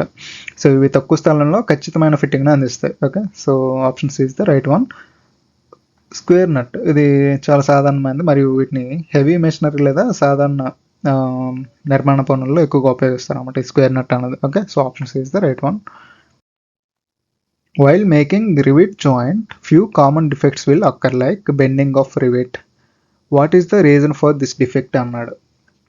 సో రివిటింగ్ ప్రక్రియలో లోపాలు కాకుండా ఉండాలంటే సరైన పద్ధతులు మనం పాటించాలి కదా. సో మనం చాలా క్లియర్గా ఒక స్లైడ్లో మనం చాలా డిఫెక్ట్స్ అలాగే దాని కాజెస్ రెమెడీస్ అవన్నీ చెప్పుకున్నాం కదా. ఓకే, సో దాంట్లో రిలేటెడ్ ఇది. So whole is two large అన్నాడు. హోల్ పరిమాణం చాలా పెద్దగా ఉంటే రివిట్ అనేది సరిగ్గా సిట్ అవ్వదు అన్నాడు. దీనివల్ల జాయింట్ అనేది బలంగా ఉండదు.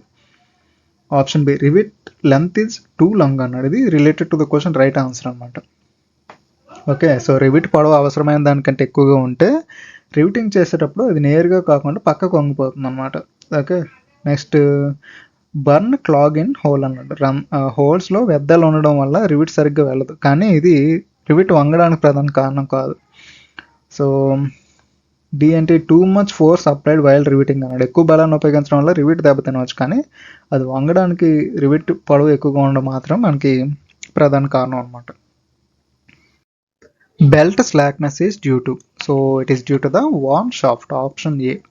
ఓకే, సో ఇది ఎందుకంటే బెల్ట్ మెకానికల్ డ్రైవ్ సిస్టమ్ సరైన టెన్షన్ నిర్వహించడానికి తిరిగే షాఫ్ట్ల మధ్య స్థిరమైన దూరాలపై ఆధారపడుతుంది అనమాట. సో షాఫ్ట్ అరిగిపోయినప్పుడు లైక్ మౌంటింగ్ స్థానాలు, బేరింగ్లు లేదా జన్నల్స్ వద్ద అధిక ప్లే. ఓకే, సో మరి అలాగే నిర్మాణ రిలేటెడ్గా మిస్అలైన్మెంట్స్ అలా కలిగిస్తుంది అనమాట. ఓకే, సో నిర్మాణపరమైన తప్పులను అంటే మిస్అలైన్మెంట్స్ని కలిగిస్తుంది. సో ఈ మార్పు పుల్లీల మధ్య ఉన్న సమర్థవంతమైన సెంటర్ టు సెంటర్ డిస్టెన్స్పై నేరుగా తగ్గిస్తుంది అనమాట. సో ఇది బెల్ట్ స్లాక్నెస్కి దారితీస్తుంది, అంటే బెల్ట్ అనేది వదులుగా మారడానికి దారితీస్తుంది అనమాట. Okay, so option is the right one. అరిగిపోయిన స్పాకెట్స్ అంటే ఇది స్పాకెట్లను కేవలం చైన్ డ్రైవ్ సిస్టంలో మాత్రం ఉపయోగిస్తాం, బెల్ట్ సిస్టంలో కాదు కదా. ఓకే, సో అరిగిపోయిన చైర్ అంటే చైన్ అనేది చైన్ డ్రైవ్ సిస్టంలో భాగం. ఓకే, సో ఇది అరిగిపోవడం వల్ల బెల్ట్ వదులుగా మారడం కాకుండా చైన్ లేదా సాగడం అనేది జరుగుతుంది అనమాట. ఓకే, సో అరిగిపోయిన గేర్ అంటే టార్క్ అలాగే వేగాన్ని మార్చడానికి గేర్లు పాజిటివ్ మెష్ గేర్ డ్రైవ్లో ఉపయోగిస్తారు. వీటికి బెల్ట్ డ్రైవ్తో ఎటువంటి ఆపరేషనల్ రిలేటెడ్గా సంబంధం అనేది లేదు. Okay, so option A itself is right answer. Okay, in which of the following drives there is no slip అన్నాడు. సో ఎక్కడ ఉండదు ఇది చెప్పండి, చైన్ డ్రైవ్ సిస్టంలో. ఓకే, సో స్లిప్పేజ్ అనేది ఉండదు కదా, రోప్లో ఉంటుంది, బెల్ట్ డ్రైవ్స్లో ఉంటుంది కదా. సో మెకానికల్ పవర్ ట్రాన్స్మిషన్ సిస్టమ్స్లో ఒక షాఫ్ట్ నుండి మరొక షాఫ్ట్కి పవర్ని ట్రాన్స్మిట్ చేసేటప్పుడు స్లిప్పేజ్ జరగకుండా ఉండాలని చాలా important. Okay, so open belt drive అన్నది బెల్ట్ మరియు పులీల మధ్య ఫ్రిక్షన్ ఆధారంగా పవర్ ట్రాన్స్మిషన్ జరుగుతుంది, కాబట్టి బెల్ట్ కొద్దిగా జారే అవకాశం అనేది ఉంటుంది, అంటే స్లిప్ అయ్యే ఛాన్సెస్ ఉంటుంది. నెక్స్ట్ క్రాస్డ్ బెల్ట్ అన్నాడు. ఇది కూడా బెల్ట్ డ్రైవ్ రకమే కదా. సో ఇందులో కూడా స్లిప్ జరిగే అవకాశం ఉంటుంది. రోప్ అన్నాడు అంటే తాడు మరియు పులీల మధ్య కూడా ఫ్రిక్షన్ ద్వారా పవర్ అనేది ట్రాన్స్మిట్ జరుగుతుంది. ఓకే, సో ఇందులో కూడా స్లిప్పేజ్ ఉండొచ్చు. నెక్స్ట్ చైన్ డ్రైవ్ అన్నాడు కనుక ఇది చైన్ డ్రైవ్లో చైన్ మరియు స్పాకెట్ టీత్ ఒకదానికొకటి కలిసి ఎంగేజ్ అవుతాయి అన్నమాట. ఓకే, సో అంటే పాజిటివ్ ఎంగేజ్మెంట్ ఇక్కడ జరుగుతుంది. దీనివల్ల చైన్ జారే అవకాశం అనేది చాలా తక్కువ, అందువల్ల దీన్ని పాజిటివ్ డ్రైవ్ అని అంటారు అనమాట. ఒకవేళ సాగ్ అయితే అది అవుతుంది, okay you can consider. But మేజర్గా చెప్పాలంటే చైన్ డ్రైవ్ సిస్టంలో మనం స్లిప్పేజ్ అనేది ఉండదన్నమాట. ఓకే, అలాగా. What is the yield strength of 12.9 grade bolt material? So bolt grade material దాని మెకానికల్ ఫంక్షన్స్ని సూచిస్తుంది అనమాట. సో మెట్రిక్ బోల్ట్ గ్రేడ్ సాధారణంగా 2 సంఖ్యలు మనకి సూచిస్తారనమాట. ఓకే, సో మొదటి సంఖ్య ఏంటి 12 అంటే nominal tensile strength. Okay, so ఇక్కడేంటి 1200 MPa అన్నట్టు. Okay, so that is equals to 12 into 100గా మనం రిప్రజెంట్ చేయొచ్చు అనమాట. ఓకే, సో 0.9 ఇక్కడ రాద్దాం. 0.9 అనేది టెన్జైల్ స్ట్రెంత్లో ఈల్డ్ స్ట్రెంత్ యొక్క రేషియో అనేది సూచిస్తుంది అనమాట. ఓకే, సో ఈల్డ్ స్ట్రెంత్ ఏంటి, yield strength equals to 1200 MPa megapascals into 0.9 అనమాట. So that is equals to 1080 MPa. Okay, so answer C. Okay, option C అనమాట అది. Okay, so other options discuss చేయాల్సిన need లేదు కదా, క్యాలిక్యులేషనే కదా. ఓకే. In the grinding wheel, the commonly used manufactured abrasive is, so that is aluminum oxide, option D.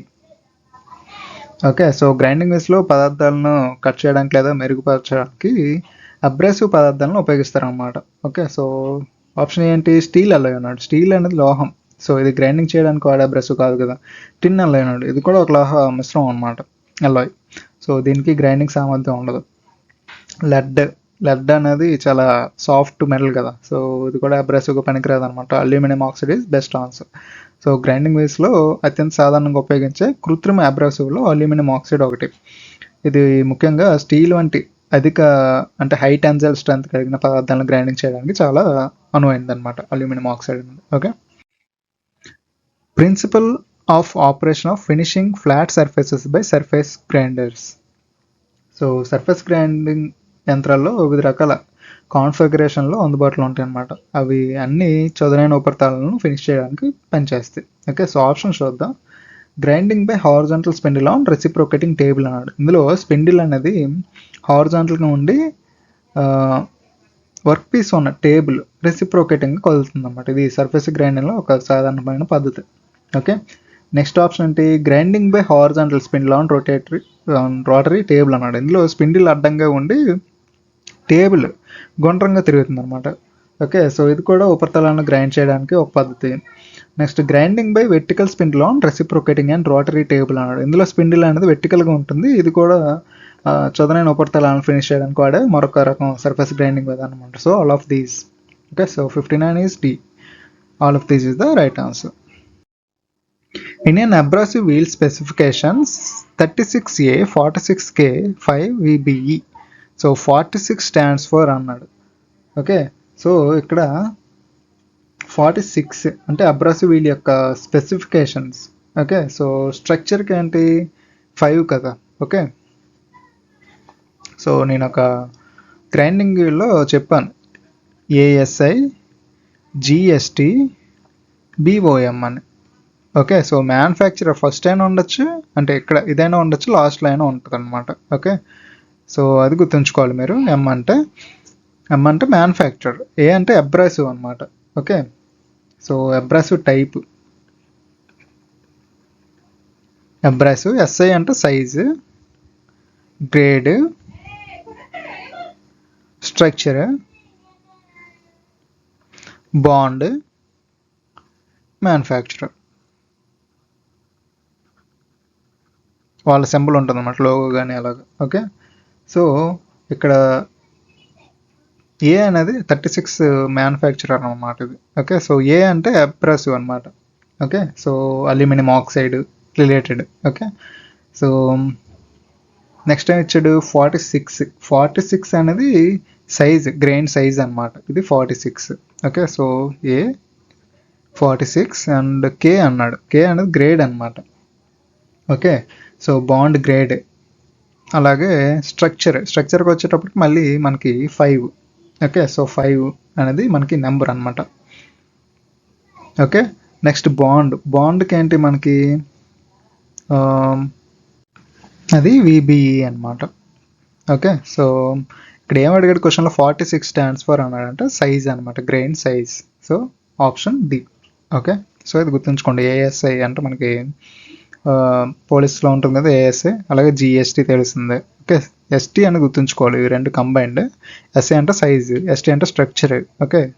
So ఇలా గుర్తుంచుకోవాలి మీరు. BOM. ఓకే. సో BO అంటే బాండ్, M అంటే మ్యానుఫ్యాక్చరర్ అన్నట్టు. ఓకే. సో సింపుల్గా గుర్తుంచుకోవాలంటుంది. చాలాసార్లు కన్ఫ్యూజ్ అవుతారు, నేను కూడా అయ్యాను చాలాసార్లు. ఓకే. సో ఈ షార్ట్ కట్ ఇలా గుర్తుంచుకుంటే మీకు ఈజీగా ఉంటుంది అనమాట. ASI GST BOM. ఇక్కడ M అనేది మ్యానుఫ్యాక్చరర్, అది మాత్రం చాలా గుర్తుంచుకోండి. ఫ్రంట్ అయినా అవ్వచ్చు, లాస్ట్లో అయినా అవ్వచ్చు. ఇన్ జనరల్గా లాస్ట్లో ఇవ్వాలి, బట్ క్వశ్చన్లో కొన్నిసార్లు ముందు చేస్తున్నారు. ఇక్కడ 36 అంటే మరి మనకి ఏం అర్థం అవుతుంది చెప్పండి, అదొక నెంబర్ అనుకుంటాం కదా. సో అందుకు గుర్తుంచుకోవాలి ఇది. Okay. The spindle speeds of a turret lathe have. So మనకి టరెట్ లేత్ మరియు సెంటర్ లేత్ రెండింటి సామర్థ్యం ఒకేలా ఉన్నప్పటికీ వాటి పనితీరులో డిఫరెన్స్ ఉంటుందన్నమాట. ఓకే. సో ఆప్షన్ చూద్దాం.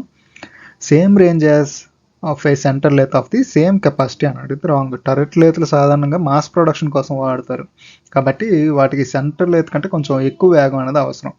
Okay, so option B higher range then the of the centre lathe of the same capacity అన్నది ఇది రైట్ ఆన్సర్ అనమాట, ఆప్షన్ బి. ఎందుకంటే ఇది టర్రెట్ లేతులను వేగవంతమైన ఉత్పత్తి చేయడం కోసం డిజైన్ చేస్తారు. అందువల్ల ఒకే సామర్థ్యం కలిగిన సెంటర్ లేత్తో పోలిస్తే టర్రెట్ లేతుల స్పీడ్ రేంజ్ అనేది ఎక్కువ ఉంటుంది అనమాట. Next lower range then that of the centre lathe of the same capacity, ఇది రాంగ్. టర్రెట్ లేతులు ఎక్కువ వేగంతో పనిచేస్తాయి, తక్కువ వేగంతో కాదు. Okay, so option B itself is right answer. Which one is not the reason for non functioning of feed mechanism అన్నాడు. అంటే మెషిన్ టూల్స్లో ఫీడ్ మెకానిజం అనేది టూల్ లేదా వర్క్ పీస్ను క్రమ పద్ధతిలో కదలికను అందించడానికి ఉపయోగపడుతుంది కదా. సో ఇది పనిచేయకపోవడానికి గల కారణాలు ఏంటి అని అడుగుతున్నాడు. ఆప్షన్స్ చూద్దాం. బ్రేకేజ్ ఆఫ్ పవర్ అన్నాడు. పవర్ అనేది ఫీడ్ మెకానిజంలో ముఖ్యమైన భాగం అన్నమాట. అది విరిగిపోతే ఫీడ్ మెకానిజం పనిచేయదు. Okay, so breakage of feed screw rod అంట. ఫీడ్ స్క్రూ రాడ్ విరిగిపోతే కదలికను అందించే ప్రధానమైన మార్గం దెబ్బతింటుంది. దీనివల్ల కూడా ఫీడ్ మెకానిజం పనిచేయదు అనమాట. ఓకే, ఇక్కడ మెన్షన్ నాట్ అన్నాడు, అది గుర్తుంచుకోండి. అన్నీ రిలేటెడ్ టు ద ఫంక్షన్స్ ఇచ్చాడు కదా ఫీడ్ మెకానిజంకి రిలేటెడ్గా. Okay, so next loose adjustment block అన్నాడు. అడ్జస్టబుల్ బ్లాక్ వదులుగా ఉంటే ఫీడ్ మెకానిజం పట్టుకొలిపి సరిగ్గా పనిచేయదు అనమాట.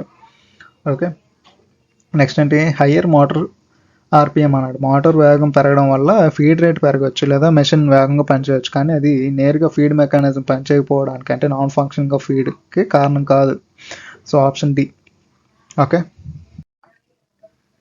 Scroll and gear mechanisms employed in. సో ఇక్కడ మనకి లేత్ యంత్రాల్లో వర్క్ పీస్ని పట్టుకోవడానికి వివిధ రకాల చెక్లను ఉపయోగిస్తాం అనమాట. వాటి పనితీరుని బట్టి మనం డిసైడ్ చేస్తాం. ఓకే, సో 3 జా చెక్ అన్నాడు. రిలేటెడ్ టు ద క్వశ్చన్ ఇది రైట్ ఆన్సర్ అనమాట. ఓకే, సో ఎందుకంటే ఇక్కడ 3 జా చెక్ను సెల్ఫ్ సెంటరింగ్ చెక్ అని అంటారు అనమాట. సో ఇందులో స్క్రోల్ మెకానిజం అంటే 3 జాస్ని ఒకేసారి కదిలించడానికి సహాయపడుతుంది అనమాట. దీనివల్ల వర్క్ పీస్ ఆటోమేటిక్గా సెంటర్కి వస్తుంది అనమాట. Okay, so self centering chuck, ఈ 3 జా చెక్ని సెల్ఫ్ సెంటరింగ్ చెక్ అంటారు అనమాట. ఓకే, సో 4 జా చెక్, ఇందులో ప్రతి జా అంటే ఇండివిజువల్గా విడివిడిగా పనిచేస్తుంది. దీనికి స్క్రోల్ మెకానిజం ఉండదు అనమాట. దీన్ని ఇండిపెండెంట్ చెక్ అని కూడా అంటాం దీన్ని. ఓకే, సో ఇది independent chuck. Okay, so magnetic chuck, ఇది ఒక అయస్కాంత శక్తిని ఉపయోగించి వర్క్ పీస్ని పట్టుకుంటుంది అనమాట. ఇందులో స్క్రోల్ మెకానిజం ఉండదు. కలర్ చెక్, ఇది ప్రత్యేకమైన స్లీవ్ అంటే కలర్ ద్వారా వర్క్ పీస్ని బిగిస్తుంది అనమాట. ఇది కూడా స్క్రోల్ మెకానిజంపై ఆధారపడదు. Option A is right answer. Lathe bed is made of. So చాలా easy, cast iron. Okay, so cast iron ఎందుకంటే గ్రే క్యాస్ట్ ఐరన్ అనేది వైబ్రేషన్ డాంపింగ్ లక్షణాలను కలిగి ఉంటుంది అనమాట. అంటే యంత్రం పనిచేస్తున్నప్పుడు వచ్చే ప్రకంపనలు ఉంటాయి కదా, వైబ్రేషన్స్, ఇది గ్రహిస్తుంది అనమాట. అంతేకాకుండా దీనికి కావాల్సిన షేప్లోకి సులభంగా మనం క్యాస్టింగ్ చేయొచ్చు. ఓకే, సో అలాగే ఇది ఎక్కువ వియర్ రెసిస్టెన్స్ని కలిగి ఉంటుంది అనమాట. ఓకే, సో అదర్ ఆప్షన్స్ ఏంటి? మైల్డ్ స్టీల్, ఇది లేత్ బెడ్ తయారీకి సరిపోదు ఎందుకంటే ఇది వైబ్రేషన్ సమర్థవంతంగా గ్రహించలేదు, అంటే పూర్ డాంపింగ్ కెపాసిటీ ఉంటుంది దీనికి. స్టెయిన్లెస్ స్టీల్ అంటే ఇంకా ఎకనామికల్గా ఫీజిబుల్ కాదు కదా, చాలా ఖరీదైంది. లేత్ బెడ్ లాంటి పెద్ద భాగాలకి ఇది అవసరం లేదు చెప్పాలంటే కదా. Name the heat treatment process in which after hardening A tool it is reheated and cooled to get the required property of toughness అన్నాడు. సో హీట్ ట్రీట్మెంట్ ప్రక్రియ లోహం యొక్క మెకానికల్ ప్రాపర్టీస్ మార్చడానికి ఉపయోగిస్తాం మనం. సో ఆప్షన్స్ ఏంటి? Tempering, right. Okay, so option eight self right కదా మనకి. సో ఇక్కడ టెంపరింగ్ అంటే హార్డనింగ్ చేసిన లోహాలు చాలా గట్టిగా ఉంటాయి కానీ అంటే బ్రిటల్గా ఉంటాయి అన్నమాట. ఓకే, వాటిని కావాల్సినంత టఫ్నెస్ మరియు డక్టిలిటీని పెంచడానికి వాటిని క్రిటికల్ టెంపరేచర్ కంటే తక్కువ ఉష్ణోగ్రత వద్దకు తిరిగి వేడి చేసి చల్లబరిచే ప్రక్రియను మనం టెంపరింగ్ అంటాం అన్నమాట. ఓకే, సో నార్మలైజింగ్ అంటే ఏంటి? మెటల్లోని ఇంటర్నల్ స్ట్రెసెస్ని తొలగించి దానికి గ్రెయిన్ స్ట్రక్చర్ సాధారణ స్థితికి తీసుకురావడానికి నార్మలైజింగ్ అంటాం అనమాట. కేస్ హార్డనింగ్ అంటే మెటల్ యొక్క ఉపరితలాన్ని మాత్రమే గట్టిపరచడం కంటే సర్ఫేస్ హార్డనింగ్ ఈ ప్రక్రియ కిందకు వస్తుంది అనమాట. ఓకే, ఇండక్షన్ హార్డనింగ్ అంటే ఇది ఎలక్ట్రోమాగ్నెటిక్ ఫీల్డ్ ద్వారా లోహం యొక్క నిర్దిష్ట ఉపరితలాల భాగాలు మాత్రమే వేగంగా వేడి చేసి గట్టిపరిచే ప్రక్రియ అనమాట. Okay, option A right. Cooling rate for carbon steel during annealing process is. So annealing అనేది లోహాన్ని తగిన ఉష్ణోగ్రత వద్ద వరకు వేడి చేసి ఆ తర్వాత చాలా నెమ్మదిగా చల్లబరిచే హీట్ ట్రీట్మెంట్ ప్రాసెస్. ఇది లోహాన్ని మెత్తబరచడానికి మరియు దానిలో ఉన్న ఇంటర్నల్ స్ట్రెస్సెస్ని తొలగించడానికి సహాయపడుతుంది అనమాట. ఆప్షన్స్ చూద్దాం. 50 to 100 degree centigrade per hour అన్నమాట. సాధారణంగా కార్బన్ స్టీల్ యొక్క ఫుల్ అనీలింగ్ ప్రక్రియలో గ్రెయిన్ స్ట్రక్చర్ సరిగ్గా ఏర్పడడానికి మరియు మెటీరియల్ మృదువుగా మారడానికి ఈ రేట్ అనేది చాలా అవసరం అనమాట. Okay, 100 to 150 degree centigrade. So కొన్ని సందర్భాల్లో పని వేగంగా చేయడానికి లేదా నిర్దిష్ట రకాల స్టీల్ కోసం ఈ రేట్ను ఉపయోగిస్తారు. ఇది అనీలింగ్ ప్రక్రియలో ఒక రకమైన వేగం. Okay, so 150 to 200 degree centigrade ఇది అనీలింగ్ ప్రక్రియ కంటే కొంత వేగవంతమైనది అనమాట. 200 to 250 degree centigrade per hour ఇది చాలా వేగవంతమైన చల్లబరిచే రేట్. ఇది సాధారణంగా అనీలింగ్ ప్రక్రియకు తగింది కాదనమాట. సో అమంగ్ ద ఆప్షన్స్ కొన్ని సందర్భాల్లో మనకి 100 to 150 degree centigrade per hour అనేది సరైన సమాధానంగా కన్సిడర్ చేస్తారన్నమాట. ఓకే, సో ఎందుకంటే అనీలింగ్ రేట్ మెటీరియల్ యొక్క రకం మరియు దాన్ని చల్లబరిచే పరికరాల సామర్థ్యంపై ఆధారపడుతుంది కనుక among the options option B right answer. Okay, so answer కూడా అది ఇచ్చాడు కీలో. Okay, so option B is the right one. Case hardened job worn out dash and can withstand pressure అన్నాడు. కేస్ హార్డనింగ్ అనేది ఒక మెటల్ భాగం యొక్క ఉపరితలాన్ని మాత్రం గట్టిపరిచే ప్రక్రియ. సో దీనివల్ల లోహాన్ని కలిగే లాభాలు మనకి చాలా ఉన్నాయన్నమాట. సో ఆప్షన్స్ ఏమి ఇచ్చాడు? లెస్ అన్నాడు. ఇది right answer. Okay, so option A self is right answer. Case hardening వల్ల ఉపరితలం చాలా గట్టిగా మారుతుంది కాబట్టి సాధారణ లోహాలతో పోలిస్తే ఇది చాలా తక్కువగా అరుగుతుంది అనమాట. సో ఉపరితలం గట్టిగా ఉండడం వల్ల ఇది ఎక్కువ ఒత్తిడిని సమర్థవంతంగా తట్టుకోగలదు. Okay, so option A right answer అనమాట. సో మోర్ అన్నాడు. మోర్ అంటే ఇక్కడ ఉపరితలం గట్టిగా ఉంటుంది కాబట్టి అరుగుదల ఎక్కువగా ఉండదు కాబట్టి తప్పు. ఓకే, సో అన్ఎఫెక్టెడ్ అండి. కేస్ హార్డనింగ్ ప్రక్రియ వల్ల అరుగుదల తప్పనిసరిగా తగ్గుతుంది. సో వేర్ రెసిస్టెన్స్ అనేది పెరుగుతుంది కదా. సో అన్ఎఫెక్టెడ్ అనడం కనుక wrong. So option A is right one. Solid carburising process is carried out by. Carburising అనేది స్టీల్ యొక్క ఉపరితలంపై కార్బన్ శాతాన్ని పెంచే ఒక హీట్ ట్రీట్మెంట్ ప్రక్రియ కదా. సో ఆప్షన్ చూద్దాం. Heated sodium carbonate and sodium cyanide salt bath అన్నాడు. ఇది లిక్విడ్ కార్బరైజింగ్ లేదా సైనైడింగ్కి సంబంధించిన పద్ధతి కదా. ఆప్షన్ బి అంటే heating the packed box in an atmosphere of ammonia at a temperature from 480 degree centigrade to 650 అన్నాడు. ఇది నైట్రేటింగ్ ప్రక్రియకి సంబంధించింది. Okay, so option C heating the parts in the molten cyanide salt bath at temperature of 800 degree centigrade to 850 degree centigrade. ఇది కూడా liquid carburising లేదా cyaniding పద్ధతికి చెందింది. Next heating the packed box in carbons medium about 900 degree centigrade to 950 degree centigrade అన్నది ఇది right answer అనమాట. Option D. Okay, so solid కార్బరైజింగ్లో లోహం భాగాలను కార్బన్ కలిగిన ఘన పదార్థాలతో అంటే కార్బన్స్ మీడియం, ఉదాహరణకి మనకి చార్కోల్ అనుకోవచ్చు. సో కలిపిన ఒక బాక్స్లో ప్యాక్ చేసి around 900 degree centigrade to 950 degree centigrade వద్ద వేడి చేస్తాం అనమాట. Okay, so option D is the right one. Solid carburizing అన్నాడు కనుక గుర్తుంచుకోవాలి. ఓకే, ఇక్కడ కార్బనస్ మీడియం అంటే మనం చార్కోల్ అనుకోవచ్చు. Okay, COAL. Okay, which of the following properties of matter is necessary to resist deformation during the stress, that is stiffness. Okay, so option C అన్నమాట. Okay, so ductility తెలుసు, toughness తెలుసు. Stiffness అంటే ఏంటంటే ఒత్తిడికి గురైనప్పుడు పదార్థం సాగకుండా లేదా డేఫార్మేషన్ అంటే రూపం అనేది మార్పు చెందకుండా నిరోధించే సామర్థ్యాన్ని స్టిఫ్నెస్ లేదా మనం దృఢత్వం అంటాం అనమాట. ఓకే, సో అది టెనాసిటీ అంటే ఒక మెటీరియల్ అనేది తెగిపోకుండా తట్టుకోగల మ్యాక్సిమం స్ట్రెంత్ అనమాట టెనాసిటీ అంటే. ఓకే, సో టఫ్నెస్ అంటే తెలుసు కదా, ఒక మెటీరియల్ అనేది విరిగిపోకుండా ఆ ఎనర్జీని అబ్జర్వ్ చేసుకోగలిగే సామర్థ్యం. డక్టిలిటీ అంటే ఇది మెటీరియల్ని తీగలుగా సాగదీయగల సామర్థ్యం అనమాట. Okay, general composition of high speed steel cutting tool HSS is in the ratio of 18:4:1. So 18 refers to అన్నాడు. ఇక్కడ మనకి 18:4:1 అంటే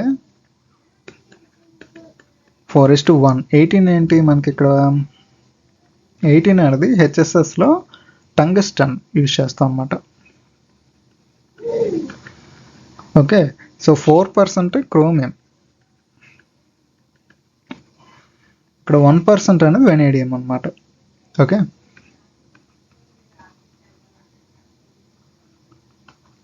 సో ఏమడిగాడు 18 అడిగాడు కనుక tungsten option B. Okay, 70 is B అనమాట. Most metals have high electronegativity అన్నాడు. ఇది రాంగ్ అనమాట. ఎలక్ట్రోనెగటివిటీ ఎక్కువ ఉండేవి సాధారణంగా నాన్ మెటల్స్లో, ఎందుకంటే అవి ఎలక్ట్రాన్లు ఆకర్షించే స్వభావాన్ని కలిగి ఉంటాయి. ఓకే, సో లో ఎలక్ట్రోనెగటివిటీ అన్నాడు. సో ఇది రైట్ ఆన్సర్ అనమాట. ఆప్షన్ బి, లో ఎలక్ట్రోనెగటివిటీస్. సో లోహాలు ఎలక్ట్రాన్లు సులభంగా కోల్పోతాయి కాబట్టి వాటి ఎలక్ట్రోనెగటివిటీ విలువలు అనేవి చాలా తక్కువగా ఉంటాయి అన్నమాట. స్మాల్ అటామిక్ రేడియన్ అనేది రాంగ్. సాధారణంగా లోహాలు వాటి పీరియడ్లోని నాన్ మెటల్స్తో పోలిస్తే అటామిక్ రేడియా అనేది ఎక్కువగా ఉంటుంది అన్నమాట. ఓకే, హై అయోనైజేషన్ ఎనర్జీస్ అన్నాడు. ఇది కూడా తప్పు. సో మెటల్స్ అనేవి ఎలక్ట్రాన్లు సులభంగా కోల్పోతాయి అంటే వాటి నుంచి ఎలక్ట్రాన్లు తీసివేయడానికి అవసరమైన శక్తి, అయోనైజేషన్ ఎనర్జీ అనేది తక్కువగా ఉంటుంది అన్నమాట. Okay, so option B. The melting point of copper is, so that is 1083. Okay, so pure copper around 1083 degree centigrade వద్ద కరుగుతుంది అనమాట. ఓకే, సో 1600 డిగ్రీ సెంటిగ్రేడ్ అంటే సాధారణంగా స్టీల్స్ లేదా ఇనుము యొక్క మెల్టింగ్ పాయింట్ అనమాట, దగ్గరగా ఉంటుంది రిలేటెడ్గా. 3400 అంటే ఇది టంగస్టన్ లాంటి హై మెల్టింగ్ పాయింట్ ఉన్న లోహాలకు సంబంధించింది. నెక్స్ట్ 648 అనేది aluminium related. Okay, which of the following shapes is inappropriate for head of the chisel అన్నాడు. So mushroom. Okay, so option C. Okay, so plain ఇది రైట్ ఆన్సరే. ఓకే, సో ఎందుకంటే chisel యొక్క head భాగం అనేది సాధారణంగా చదునుగా ఉండాలన్నమాట. తద్వారా సుత్తితో కొట్టినప్పుడు బలంగా సమానంగా డిస్ట్రిబ్యూట్ అవుతుంది దాని స్ట్రెంత్ అనేది. ఓకే, ఫోర్స్ అనేది. సో రౌండ్ అన్నాడు. ఇది కూడా కొంచెం సరైనది. సుత్తితో కొట్టడానికి వీలుగా చిజిల్ యొక్క హెడ్ భాగంలో గుండ్రంగా ఉండడం సాధారణం. ఓకే, సో మష్రూమ్ అన్నాడు. ఇది కొంచెం ఆడ్ వన్. ఓకే, సో ఏంటంటే మష్రూమ్ని పదే సుత్తితో కొట్టడం వల్ల దాని హెడ్ భాగం అనేది అంచులు సాగిపోయి మష్రూమ్ ఆకారం వస్తుంది. ఇలా మష్రూమ్ ఆకారం మారినప్పుడు కొట్టేటప్పుడు లోహపు మొక్కలు విడిపోయి కళ్ళల్లోకి లేదా శరీరానికి తగిలే ప్రమాదం ఉంటుంది అనమాట. అందుకే మష్రూమ్ ఆకారం చాలా ప్రమాదకరమైనది, అలాగే అన్వాంటెడ్ అనమాట, అది తగంది కాదు. ఓకే, సో ఇక్కడ ఏమన్నాడు ఇన్అప్రోప్రియేట్ అన్నాడు కనుక ఆప్షన్ సి అనమాట. Okay, different threads have got different depths, which one of the following has got the highest depth అన్నాడు. సో స్క్వేర్ ఏంటి, ఇది చతురస్రాకారం ఉంటుంది. దీని డెప్త్ సాధారణంగా హాఫ్ ఆఫ్ ది పిచ్ ఉంటుంది. 0.5 పిచ్ ఉంటుంది కదా, 0.5 P. Okay, so depth equals to 0.5 P అనమాట. ఓకే, సో ఎక్మీ థ్రెడ్ ఏంటంటే ఇది స్క్వేర్ థ్రెడ్ కంటే కొంచెం తక్కువ లోతు కలిగి ఉంటుంది. సో యాంగిల్ అంతా 29 డిగ్రీస్ కదా. నెక్స్ట్ వార్మ్ థ్రెడ్ అనేది ట్రాన్స్మిషన్ కోసం వాడతారు. దీనికి చాలా ఎక్కువ లోతు ఉంటుంది. ఇతర సాధారణ థ్రెడ్లతో పోలిస్తే వార్మ్ థ్రెడ్ యొక్క డెప్త్ అనేది అరౌండ్ 0.686 పిచ్ ఉంటుంది అన్నమాట. ఓకే, కాబట్టి ఇచ్చిన ఆప్షన్లో వార్మ్ థ్రెడ్ అనేది ఎక్కువ. ఓకే, సో ఆప్షన్ సి అనమాట. 74 is C. Okay, so buttress thread అంటే ఒకవైపు వెర్టికల్గా ఉండి మరోవైపు వాల్గా ఉంటుంది అనమాట. సో దీని లోతు అనేది స్క్వేర్ థ్రెడ్ కంటే తక్కువగా ఉంటుంది. Okay, so worm thread is the right answer. Depth అడిగాడు కనుక. The process of local thinning down of stock by forging operation is called. So ఇది కూడా చాలాసార్లు డిస్కస్ చేస్తాం కదా, సెట్టింగ్ డౌన్.